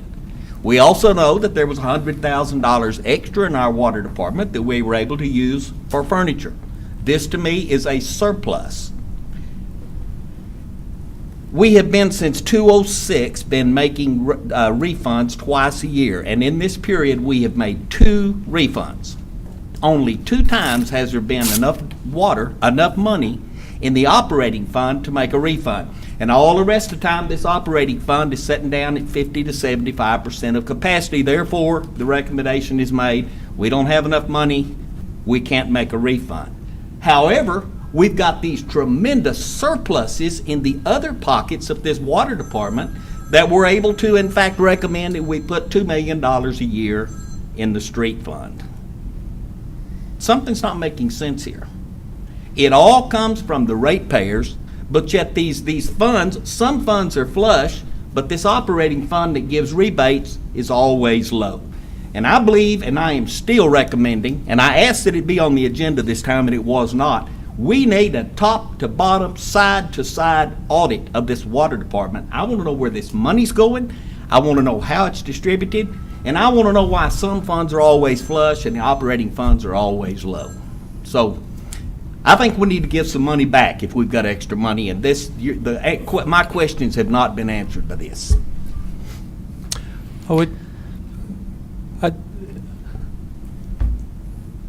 I think. And I'd like for Mr. Dane to answer this. He's the one who made the recommendation. Okay, I was going to ask you, Mr. Morrison.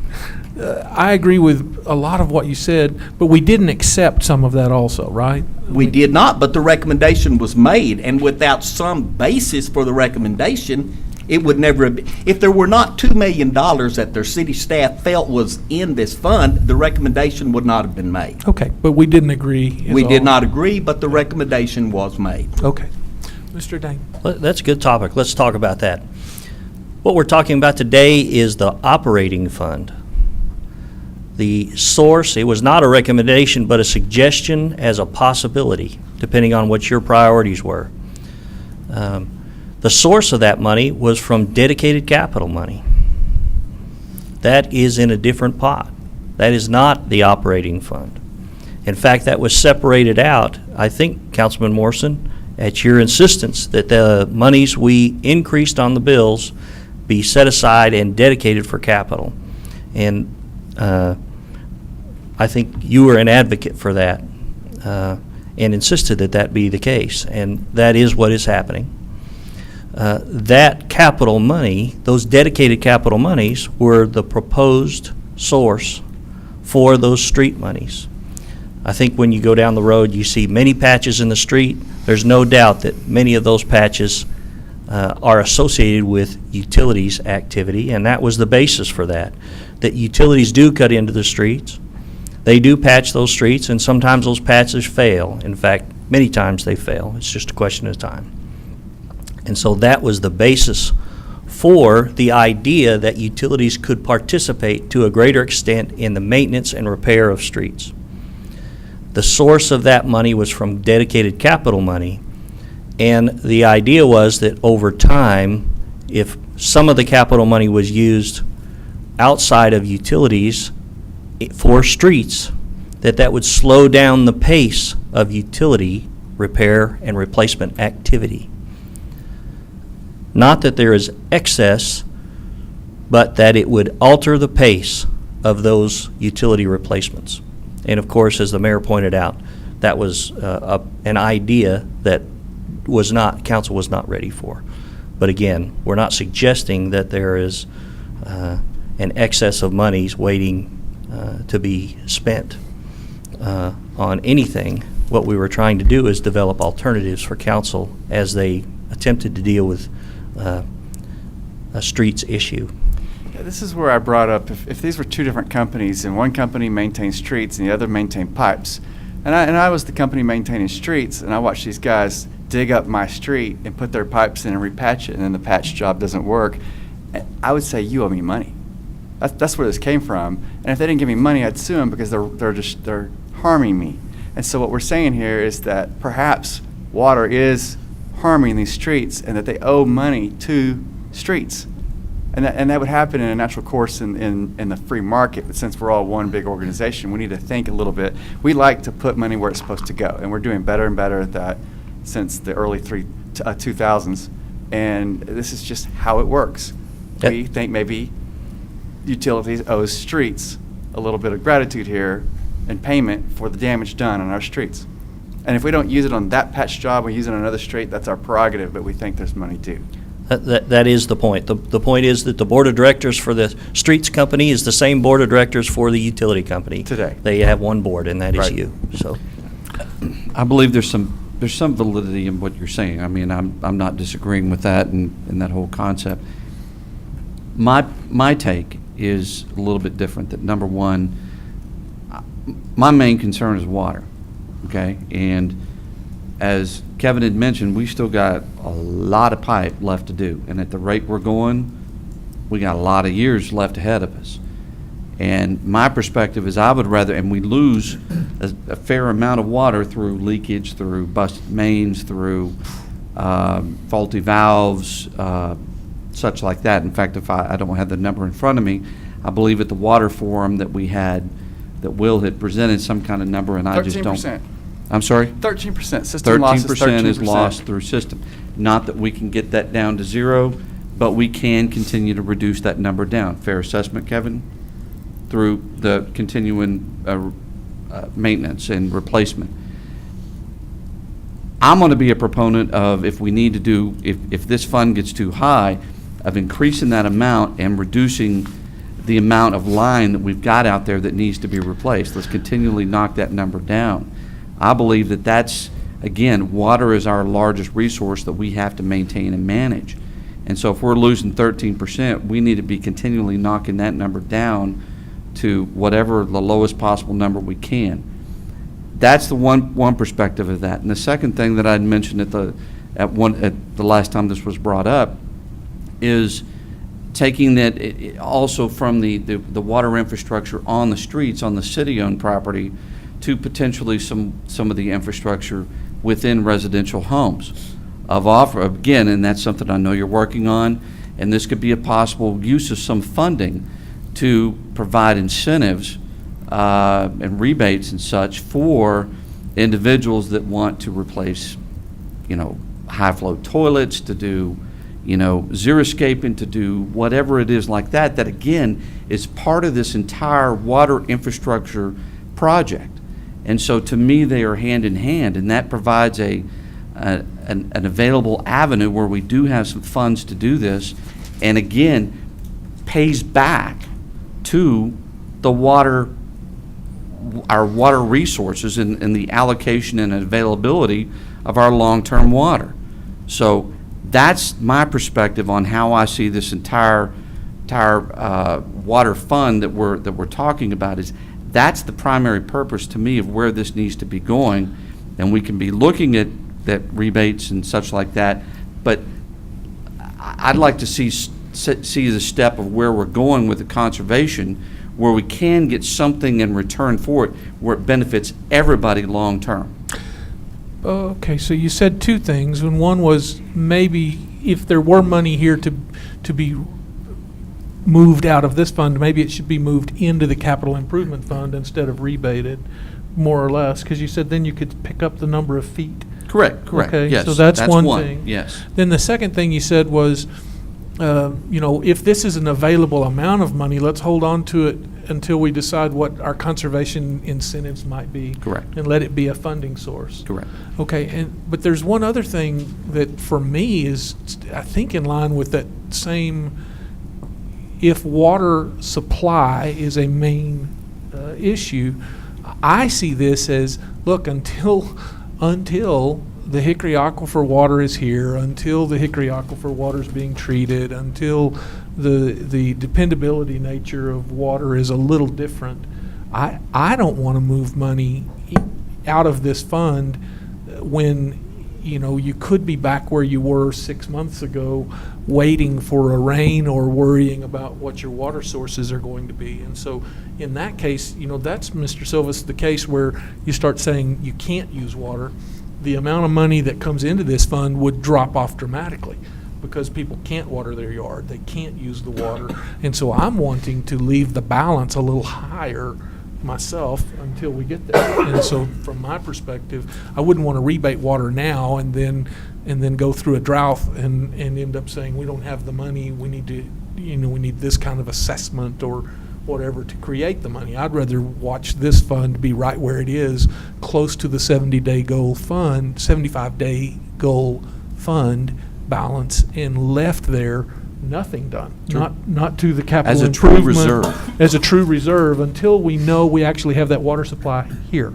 Then I'd like to have this discussion or like to see. And that's a valid point, because again, when we do hit, as we kind of said earlier, when we do hit drought level 3, while the rates go up, consumption goes down, revenue was going to go down, and at some point, the revenue will continue to go down even further. And so having money there in the first place becomes important. And we still have to have the pipes running. We still have to have the guys out there treating the water. We still have to have all that. And at some point, expenses could exceed revenue, and that's your reserve. Okay. Now, Mr. Morrison, did you want to speak again? Okay. No, I just wanted to Make your express point. my disagreement to this. Okay. At this point, we have a have one more. discussion. Okay, Mr. Silvas, I'll be right with you. Discussion and consideration of the possibility of issuing. And so there's not, we can come up with a motion or we can decide to move on from this item. Mr. Silvas. I guess the only question I have is, Michael, historically, how many water rebates have we issued? 2. 2 total? 2. Correct. Since its inception of this program, we've issued rebates twice, once as a forgiveness on the base fee, the monthly base fee, and another time to invest in capital funds, similar to what Mr. Hirschfeld is suggesting. I think the key there, really once where the customer received a financial benefit, the other time the money was taken out of this fund and put into a capital fund to accelerate main replacements. So we rebated to customers one time in the form of a temporary relief on base fees. Is that what you're asking? Mm-hmm. Okay. Yes, thank you. Okay. Is there a motion on this item or do I move us to the next item and leave that as discussion? I think we got public comment. Okay. Do I have public comment? Thank you. Again, my name is Jim Turner. Historically, this rebate package was put in there because during one of the rate increases several years ago, there was a lot of concern about whether it was too much, not enough, because they didn't have good information. If the rate structure is perfect, you'll never need a rebate. The money coming in will exactly pay for expenses. That's point number one. Second point is, from what I'm hearing, it sounds like we need to relook at the cost allocation plan we have and how the water department pays for services that it's getting from the city. Already we are transferring money every year to pay for legal services, management services, and so on. If there's an expense out there that is going on to road maintenance that's not being caught in that, then that needs to be addressed, where every time a project comes up, if the water department isn't paying enough into the future road repair, that needs to be addressed that way. they should be paying just like the gas company, suddenly, whoever is out there dealing with our infrastructure, if they break it, they pay for fixing it if they can't fix it up to standards themselves. That's a completely separate issue, though, from taking an ongoing bite out of the water fund to pay for something that's not water. And we have been, for years, trying to make the water department a standalone entity as much as we can while it's still part of the city government, that what goes into the water fund, water department, from the ratepayers, pays for water and those expenses that are necessary for water and nothing else. It's not anybody's candy store or anybody's additional revenue stream, because water is expensive enough out here without having it pay for other things that are not part of water. Thank you. Thank you. Other public comment? Okay. Again, I think we're going to treat this as a discussion item with no action taken and move to the next item based on what I've seen here. So, item number 17 is the second public hearing and consideration of adopting an ordinance amending the 2012-2013 budget for encumbrances, restricted and dedicated monies, incomplete projects, and grants which necessitate budget amendments. And the presentations by our budget manager, Morgan Trainer. Good morning. What we have before you is the second reading of what we commonly refer to as the carryover budget amendment. Recall that this was on for first reading of the amendment to the ordinance last meeting. There was a change to the background as requested by City Council as a motion, so we wanted to make sure that it was clear that what is before you today is exactly what was requested at last meeting. All of the items less the website for $90,000. So I'd be glad to go through those individual items with you. Motion to approve. Second. Okay, I have a motion and a second to approve as presented. Do I need further information for any council member? Okay. Do I have public input on this item? Okay, call for the vote. All those in favor, please say aye. Aye. Any opposed? Item number 18, this is consideration of adopting a resolution authorizing the city manager or his designee to execute a lease agreement with the San Angelo Performing Arts Coalition, providing for the lease of office space by SAPAC on the west mezzanine of the City Hall building. Good morning, Mayor and Council. We started to talk about this item at the last council meeting, and council desired more background information. Recall that we have been in discussions with San Angelo Performing Arts Coalition for some time now regarding the management of the auditorium and the possible proposed creation of a performing arts center that would become part of a performing arts campus, and the possible occupation of the the area known as the west mezzanine in City Hall by SAPAC, San Angelo Performing Arts Coalition. The way this started was with originally an overarching agreement, a development and operating agreement that would be followed by an occupancy agreement and a management agreement. So the first thing, earlier this spring, council authorized me to negotiate and execute an agreement, the first agreement, the overarching agreement, and they gave some specifics of what they expected to be in there. And so I think we'll go through that now, if that's all right, hit some of those highlights to revisit where we were, that we are substantially there, and today's action will be on one of those subordinate or secondary agreements to occupy space, with the management agreement still yet to come. So we'll start with that development and operating agreement. We'll hit the highlights. Key terms: SAPAC has agreed to contribute $2.5 million toward the auditorium renovation. Specifically, that money will be used toward expanding that backstage area. Once they occupy space in City Hall, they will reimburse the city for that leased the expenses associated with that lease space, typically known as utilities. However, at 100% of that cost, we won't subsidize that cost. However, to the extent that we can benefit by sharing the service and get a better rate, they would like to participate.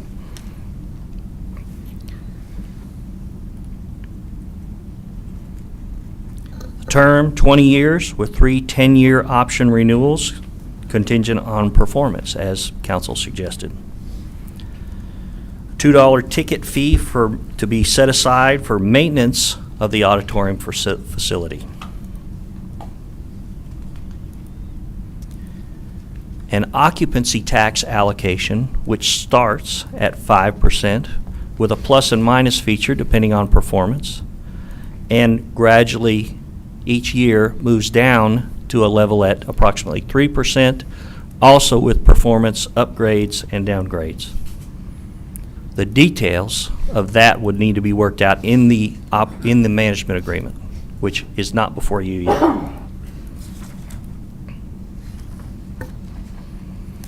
One of the other commitments in that agreement is that they will build the Performing Arts Center and will spend at least $10 million in that renovation.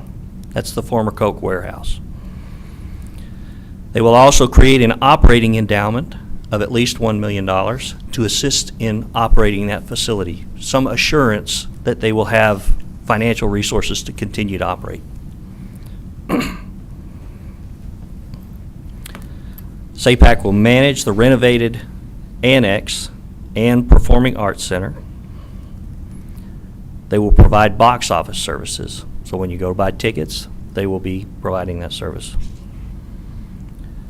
They will demonstrate their charitable mission by providing access to a broad range of citizenry. That was also a key council item, is demonstrate your charitable mission.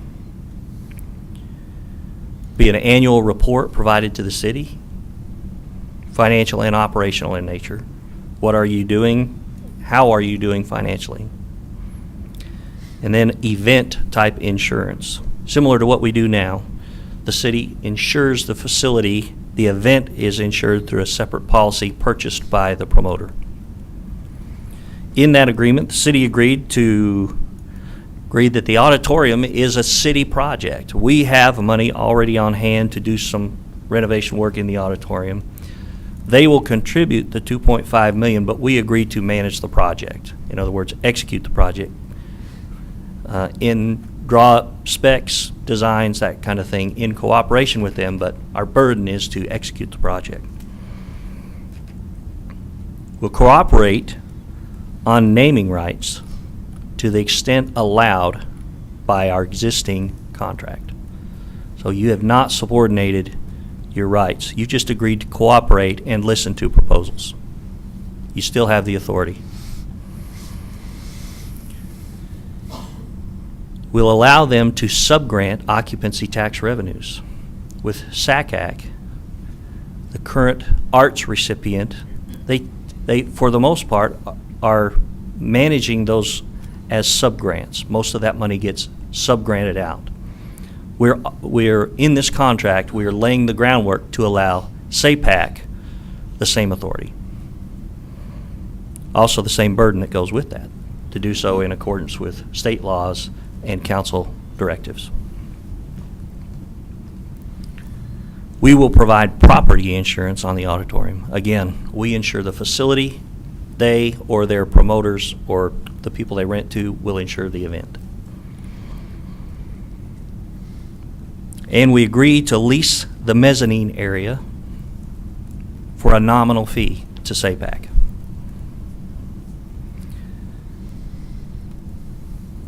Explain And that. I'm sorry, go I'm ahead. sorry, Go right both ahead. jumped at the same time. What does that mean? Is this all the time, or when they request it? Again, the mezzanine area that they will occupy Their part. Okay, so Yes. not, okay. for a nominal Not the fee. other one. Okay, I got you. And what is that nominal fee? Yes. It's specified. Now, moving from the overall agreement to the occupancy lease agreement, that's specified as $1. And if you're ready, if you're done with this part, we could move into the specifics of that lease. Would you like me to go back over these right quick so you're in good shape? Or are you good and ready to move to the occupancy?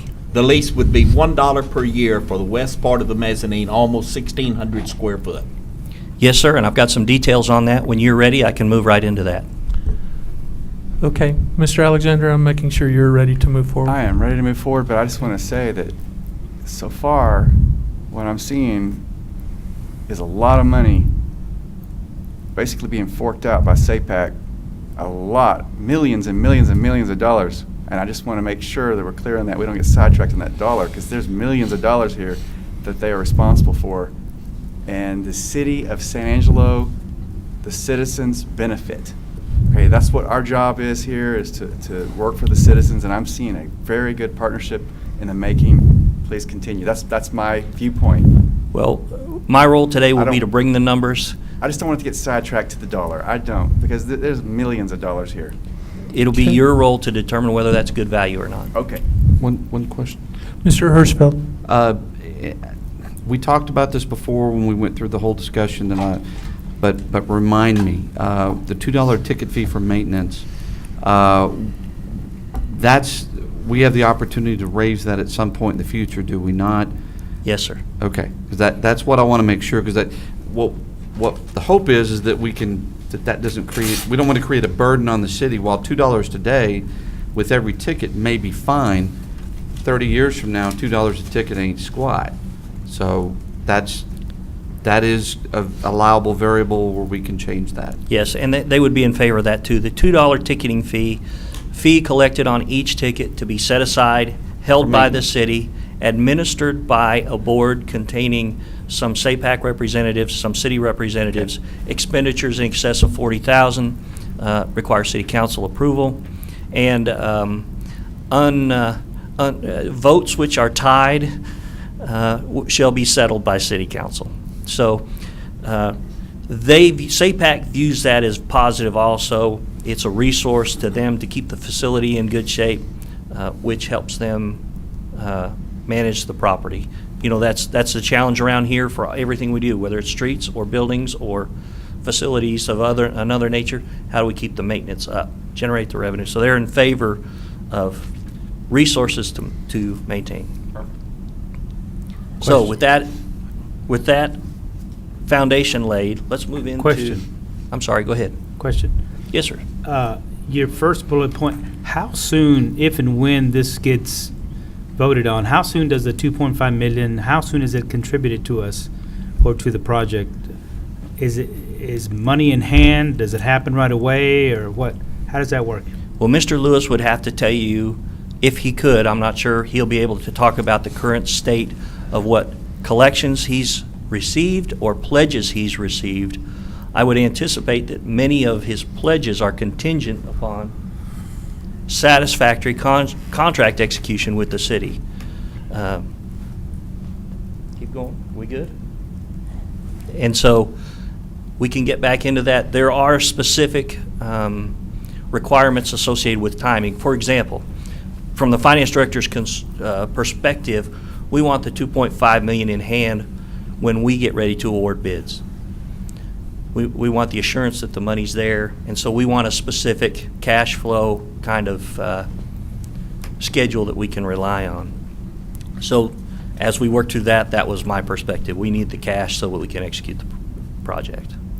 But we can get into more details if you'd like as we go through. You good? I guess the only thing that's kind of standing out right now, the roof of the auditorium, that's already been done, renovated, or is this, could this? No, it's not done. Well, we brought that to y'all. That is an item that. At $100,000?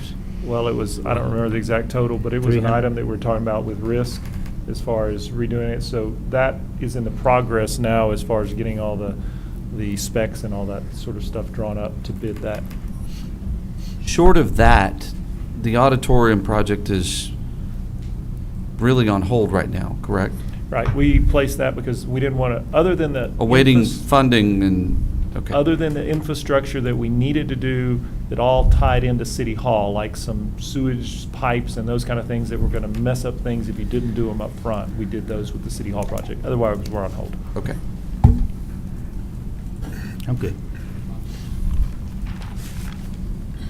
Okay, now remember, we just covered the details or some of the details associated with the overall agreement, which guides us as we prepare an agreement which allows them to occupy space in the mezzanine, and another agreement which has not yet been developed to manage the facility. So, not done yet. Occupy the mezzanine is what we want to talk about now. Highlights of that agreement.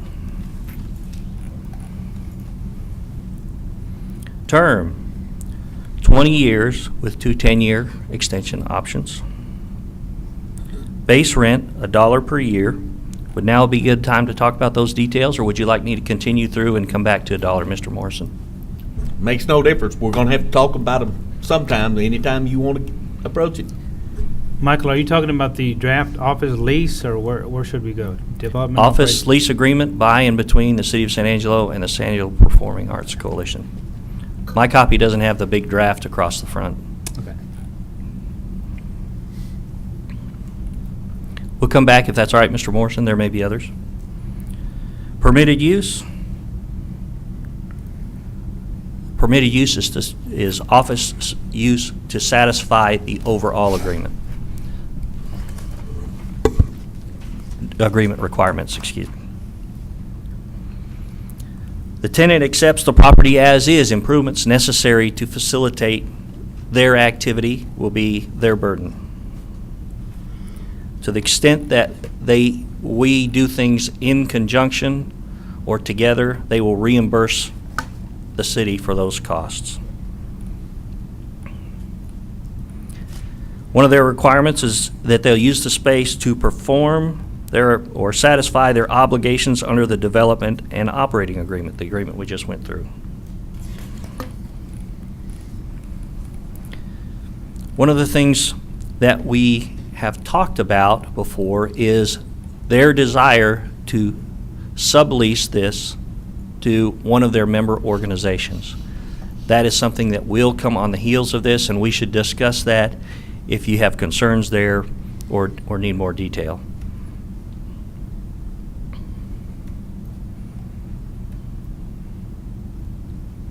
We agree to provide essential services. In other words, we won't shut their power off. We agree to provide power, water, that kind of thing. We agree to, again, we're talking about the mezzanine now. Repair, replace, or maintain the roof, the foundation, the common areas, exterior walls. Again, the outside framework is our responsibility. We agree to not unreasonably withhold consent to a proposed assignment. In other words, if they want to assign the lease, we should have sound basis for objecting. In the event of assignment, they're still on the hook for the requirements. They still need to satisfy the requirements in this agreement and in the development and operating agreement.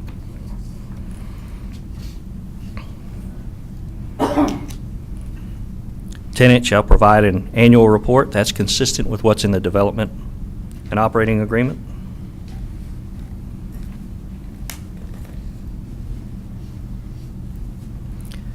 In the event that the facility is destroyed, the tenant has the option, if we are unable to restore the space within 180 days, the tenant has the option to terminate the agreement. That's reasonable.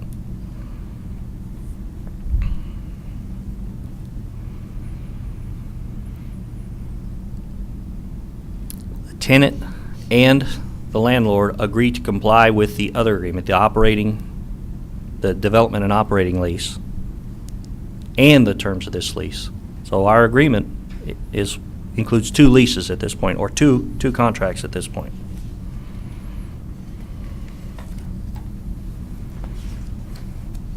Now that's the substance of those terms. Again, subsequent to or pursuant to that first agreement, this agreement gives some specifics for occupancy. Similar term, $1 a year, 1,670 square feet, and then some details about what they can do with the space, what their obligations and our obligations are. If it's all right, let's move to Since the Michael, value. Michael, since you mentioned the 1670 square feet, tell me what that 241 plus an allocation 241 feet of common area, what is that talking about? What area? Good question. Within the agreement, we attempted to develop a formula. We did develop a formula for allocating cost, utility costs. That's the primary example. When you occupy a space with common areas, they'll occupy the mezzanine, and that's what we tend to talk about. But they're going to use the hallways, the entryways, the doorways getting to that space. It's not an isolated space or a building that stands on its own. It is part of another facility, and their employees and tenant, or their employees and customers, will utilize our common area. So we ask that they pay a portion, or that we could allocate a portion of the expense of maintaining those common areas to that space. And that estimate is approximately 241 feet worth of common area that they would also assist in maintaining. So, excellent question. For a total of 1,911 square feet. Yes, sir. Getting back to the dollar per year. Substance of the exchange, they contribute $2.5 million, at least $2.5 million in a one-time contribution up front. In turn, we agreed to let them occupy some of our space, 1,670 square feet, for 20 years with possible 2 10-year extensions. So the question is, how do you treat the $2.5 million? The easiest way to think of it is if we had borrowed the $2.5 million. If we borrowed that money to execute those backstage renovations or the annex renovations, construction and renovations, we would have annual debt service. That makes it easy from a budgeting standpoint to think about what our annual burden, what the annual cost would be to acquire $2.5 million. So if Vince, tall bald guy, was standing here saying, here's $2.5 million, he would be asking for a commitment for annual debt service. If you were to service that debt over 30 years, we could expect to pay in the neighborhood of 3%. 30 years is probably a reasonable life expectancy before we would attempt any renovations. We would expect some sort of satisfactory service out of the bulk of those created assets for that time period. So if you amortized or serviced $2.5 million worth of borrowing over 30 years at 3%, your annual debt service would be approximately $127,000. So if we think of this in terms of 30 years worth of exchange, we get the equivalent of $2.5 million, 30 years, 3%, $127,000 per year. If you equate that to the mezzanine space. Say it one more time, Michael. If we borrowed $2.5 million and repaid it over 30 years and we paid an interest rate of 3%, we'd have an annual payment of $127,000 per year. Okay.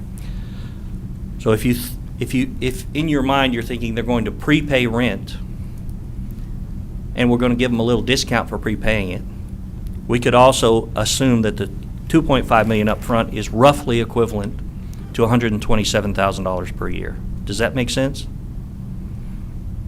It does. We wanted some perspective on that. How does that compare to the market? We're not experts on the market, but we do have real estate, office real estate that we lease. We approved an agreement earlier in this agenda that was approximately $7.50 a foot per year, $7.50 or $7.60 per foot per year in the BRC. In a state office building, the number is $11.49 per foot per year with a 10-cent per year escalator. Your loan, 127,000, is it 30 or 20? Which one was it? 30. 30, thank you. 30. If you divide that 127 up by the number of square feet, what you get is $76 and change per square foot per year. So the question is, how does $76 per square foot per year for 30 years compare to what we get at the state office building, which is $11.49 per square foot per year? On that basis, strictly a financial comparison, there are other factors at work. On that basis, the terms are favorable. The $2.5 million compares very favorably against what we would get for that space if we were getting state office building rates. Now, I agree that the space is, in my opinion, more desirable, very nice space. You'll have to determine whether you think that's fair value.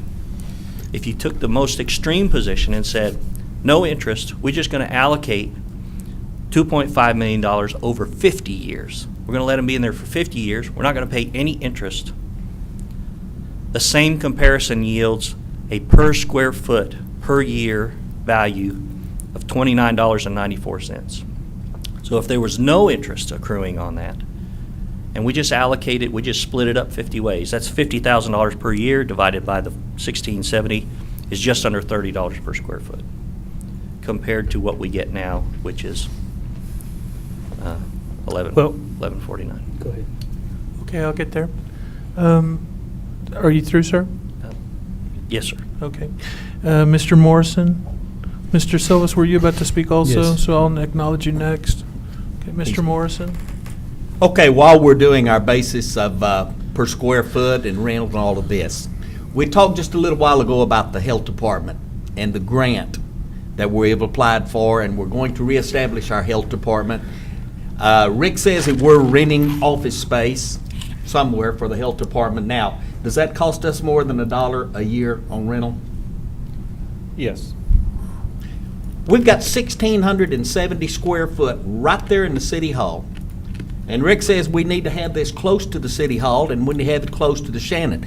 We've got 1,670 square foot that is sitting in our city hall, not being used right now. Rick says we're either paying rent or we're going to have to buy a building to put the health department in. Will we be able to buy a health department for $11 a square foot? Will we be able to buy another building and provide the insurance and the utilities and the water and the electricity for the dollar amount that you're talking about here? We're talking about giving away the citizens' part that they own in this city hall for $1 a year. And I realize, I appreciate your figures there. But when we go out and buy another building and get the health department set up in it, you're taking a whole lot of that money away, because I doubt that we're going to be able to buy or build a building for less than the $75 to $90 a square foot that it costs to build. And when you go buy another building to put the health department in, you've completely dissolved everything that you've saved with SAPAC. And we've already got the room, we've got the building, we've got utilities, it's already there. All we have to do is set our health department up into this area. But instead, we let someone have it for $1, and we go out and pay rent or buy another building to take care of city services. So, explain that one to me, please, sir.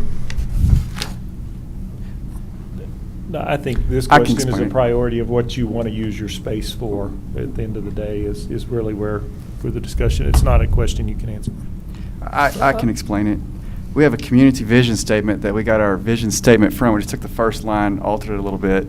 But if you continue to read down there, San Angelo's small town character and community spirit, it says residents will enjoy San Angelo's small town character and community spirit and take advantage of ample social, cultural, and recreational opportunities.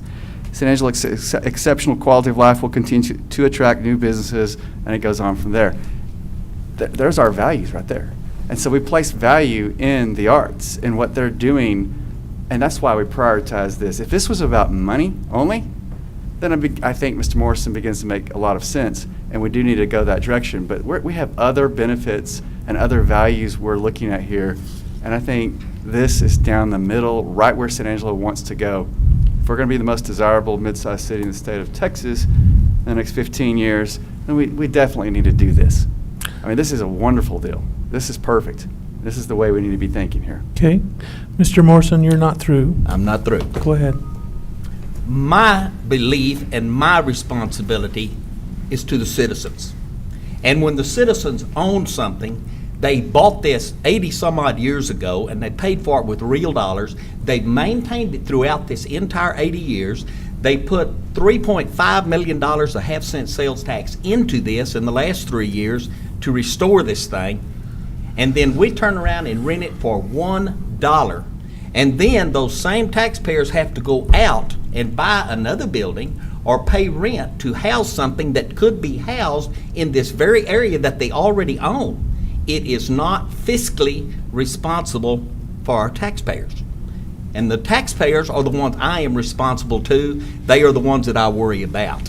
And it is not a fiscal responsible thing for us to give away mezzanine space to someone else simply because they asked for it, and then have to go buy something else to take care of city services. Okay, Mr. Silvas.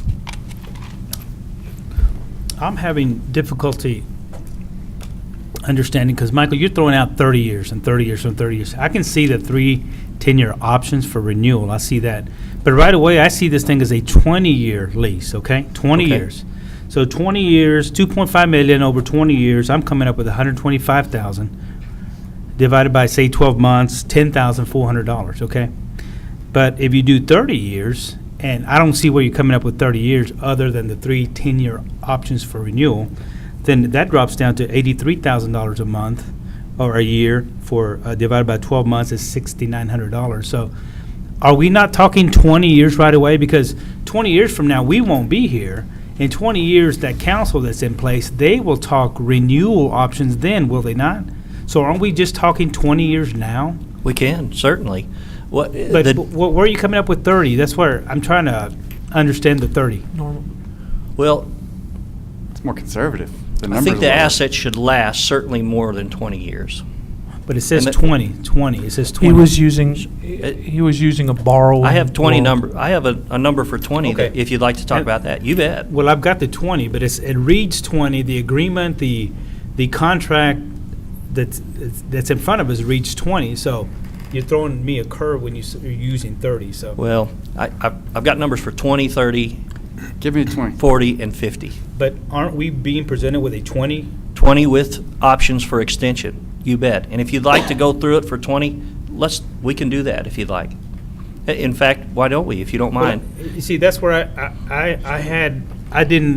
my numbers didn't jive because the 2.5 million over 20, I see the 125,000. But you're saying He had an interest rate in his, though. He's saying if we had to borrow the $2.5 million to do the renovations, instead of them giving us the $2.5 million, if we said we're going to do these renovations and we're going to borrow the $2.5 million, that's where the numbers aren't jiving to some degree. He was saying 3% and 30 years to pay it back. So his was a loan he was describing. Do the 20-year loan. Yeah, do the 20. Okay, $2.5 million borrowed up front, repaid over 20 years with a payment each year. We get a little better rate when you go shorter term, so I've used 2.5% for that rate. That annual payment would be $160,000 per month. Per year. So your annual amount, Okay. $160,000. You spread that over 1,670 square feet to get a comparable per square foot per year amount. That's $96 per square foot per year.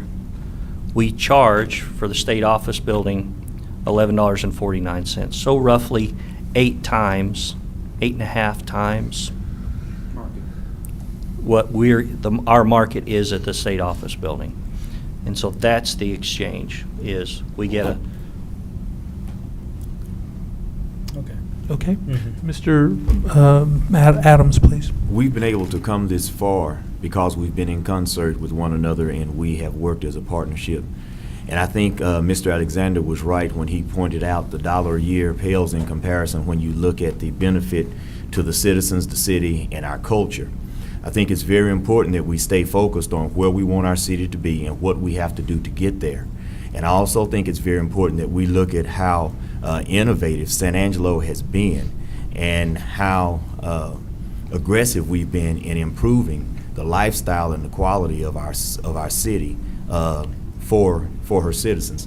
So with that being said, regardless of whether we go 20, whether you look at this from a 20-year perspective or a 30-year perspective, it's going to benefit the citizens of San Angelo. It's going to benefit us. There have been several instances where we've made concessions in order to make something work, and I think that $1 a year is one of those concessions that needs to be made in order to make this work and make it a win-win situation. SAPAC has given up an awful lot to go into partnership with us, and I think we need to take advantage of it. Okay, just a second. Is that a motion, Mr. Adams? I make a motion to approve as presented. Okay, I have a motion to approve as presented and a second behind that. Mr. Morrison. I guess this is about as good a time any to make my closing comments. Several years ago, I think it was Rick Weiss that negotiated a contract with Carlo as the concessionaire for the city. And in this contract, it was very specifically said the city venues that we own, that he would be able to sell concessions. And there was a very specific instruction set where as he sold these, as he operated his concessions, he would man them, he would take care of them, the city would have no part in it, and for every dollar he sold, he would give a percentage to the city. Carlo has been a wonderful concessionaire. I have heard zero complaints. And this is probably one of the best contracts that this city has ever built, because the city and Carlo both felt they got the best end of the deal. It's been a wonderful work. It has worked very, very well. I have nothing against private-public partnerships. In fact, we've seen them before. I've had a half a dozen people emailing me and sending me stuff this last couple of weeks. And my opinion has changed somewhat. I've softened somewhat on this because I see the importance of public-private partnerships. I'm not opposed to public-private partnerships if they are negotiated correctly and both sides are able to get something out of it. I'm not opposed to SAPAC. I appreciate what they're doing. They're making some tremendous investments. I'm opposed to this contract. I am opposed to the city giving everything and SAPAC giving part. I do not feel that it is a fair contract to the citizens. I feel that SAPAC is getting by far the better part of this contract and leaving the city and the citizens and the ratepayers and the people that built this city, they are getting very little. We have zero oversight over SAPAC's board as a council. We have no vote on this board. We have no voice on this board. We have no objection or right of objection to anything that they do. We are simply giving them the auditorium and the mezzanine and saying, go out and take care of it. We have no control over them whatsoever. If this was a contract that SAPAC brought to us that was equal, that the city would benefit and SAPAC would benefit, if it were a contract that were similar to the one that Rick negotiated with Carlo, if it was a contract that worked on a percentage basis so we knew exactly what we were getting, exactly what they had, exactly what they could do and could not do, I wouldn't have a problem with this. I don't have a problem with the public-private partnership.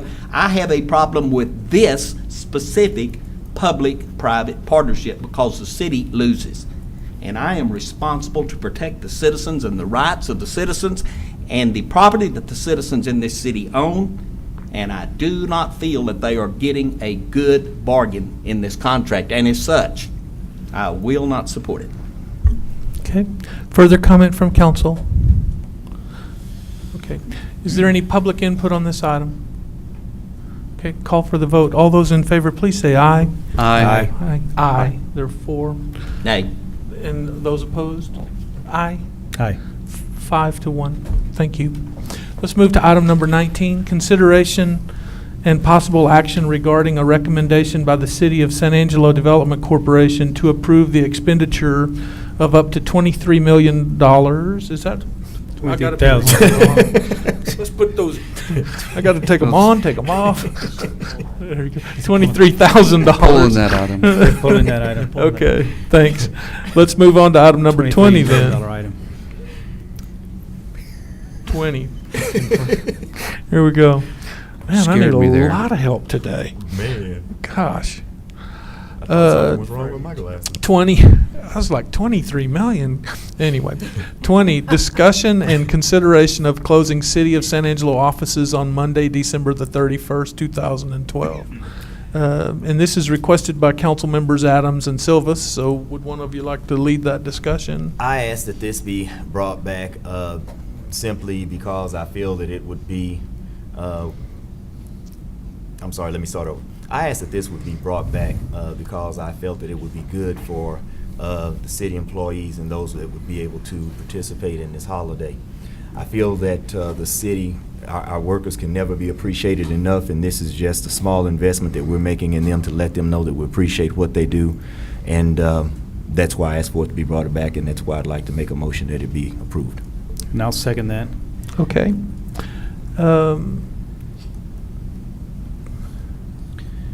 Just a second for me.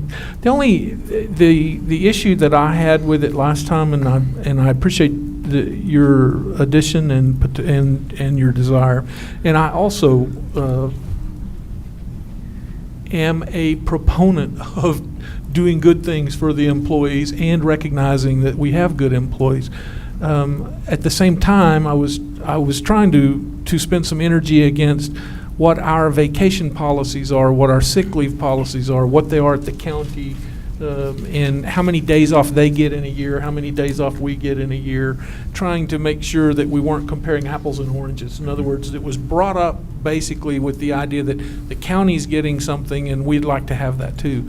And so I spent a little bit of time on that, and that is the perspective that I want to bring to it. It's not a matter of not wanting to support employees, but it is a matter of saying there's a way for them to have that day off, and it's just using the vacation days that they get. And they have a very nice vacation policy and those kinds of things. So, And I can understand that and had given that some consideration as well, and just chose not to take that avenue as it Okay. relates to this time. But you guys have made a motion and a second, and so I need to see if there's any further debate and then call for this. Now, this is to make it a holiday, as such, paid holiday, correct? Not just closing, but paid holiday. Am I understanding that? Yes? That is correct. Okay, all right. Okay.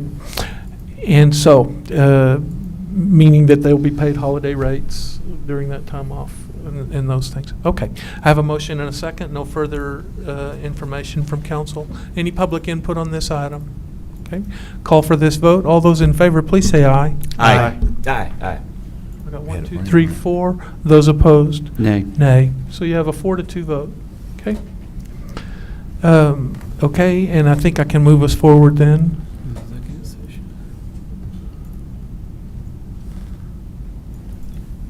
Sorry, you guys, I'm having to pull my- 22. Your computer's doing 22. what my computer was doing a minute ago. Well, thanks.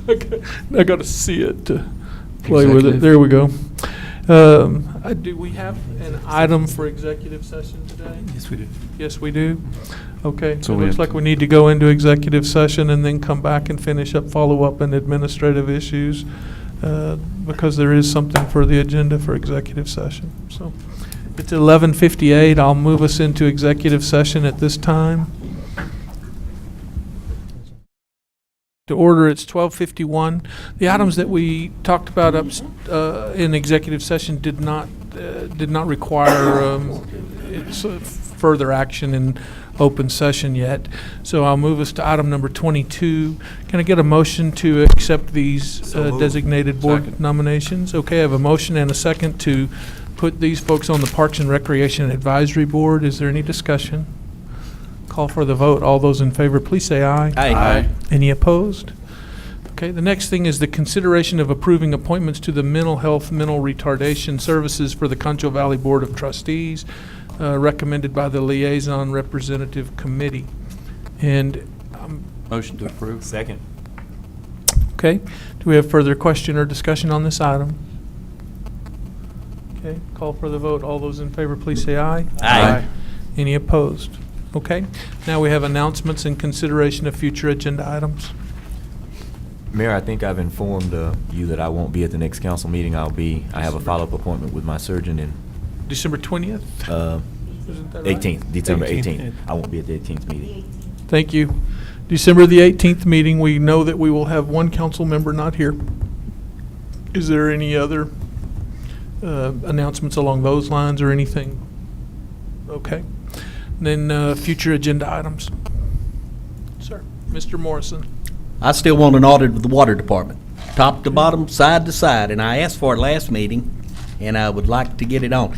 This morning, I pulled up 15 more, I think it was 15 more people that had signed a petition asking for it. I think it's up to about 165. I think it's time to answer the. Okay, I have I get a lot of those also, but the question I had was, it seemed like there was some meeting trying to come together. There's a meeting Thursday. To have a forum. But I still would like to get it on the agenda for discussion. Okay.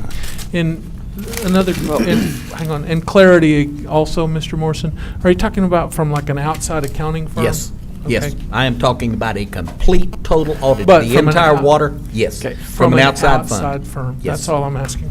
Here's my, I just want to involve Licia, our city attorney, in this, because I've been emailing her, and I've been asking her, have we already audited them? And there's an exchange, I'm getting answers from her. We may have already audited the water department. It has to happen every year already. It's a compulsory requirement. And so if we ask for this, it may be redundant. And so I just want to bring that to the council's attention. Well, can saying we it's a- have that audit presented to council so that Mr. Morrison will have what he's asking for, so that the citizens will receive what they're asking for? So It's already been I done. said we have the discussion. There are different levels of audit, Right. and I want the discussion on the agenda. Discussion. Okay. There you go. Question. It'd be wonderful. Mr. Silvas? Along the same lines, are we all getting the same emails? I mean, I've got. I'm sure we are. I've gotten over 100, so I assume we're all. I on the same imagine page? that we are. I mean, it's hard because you don't want to respond because Right. of open meetings issues. Right. So- That's But I imagine we're all being covered. Okay, just want to make sure of that. Yeah, I responded at first, but now I'm getting so many, I don't. So,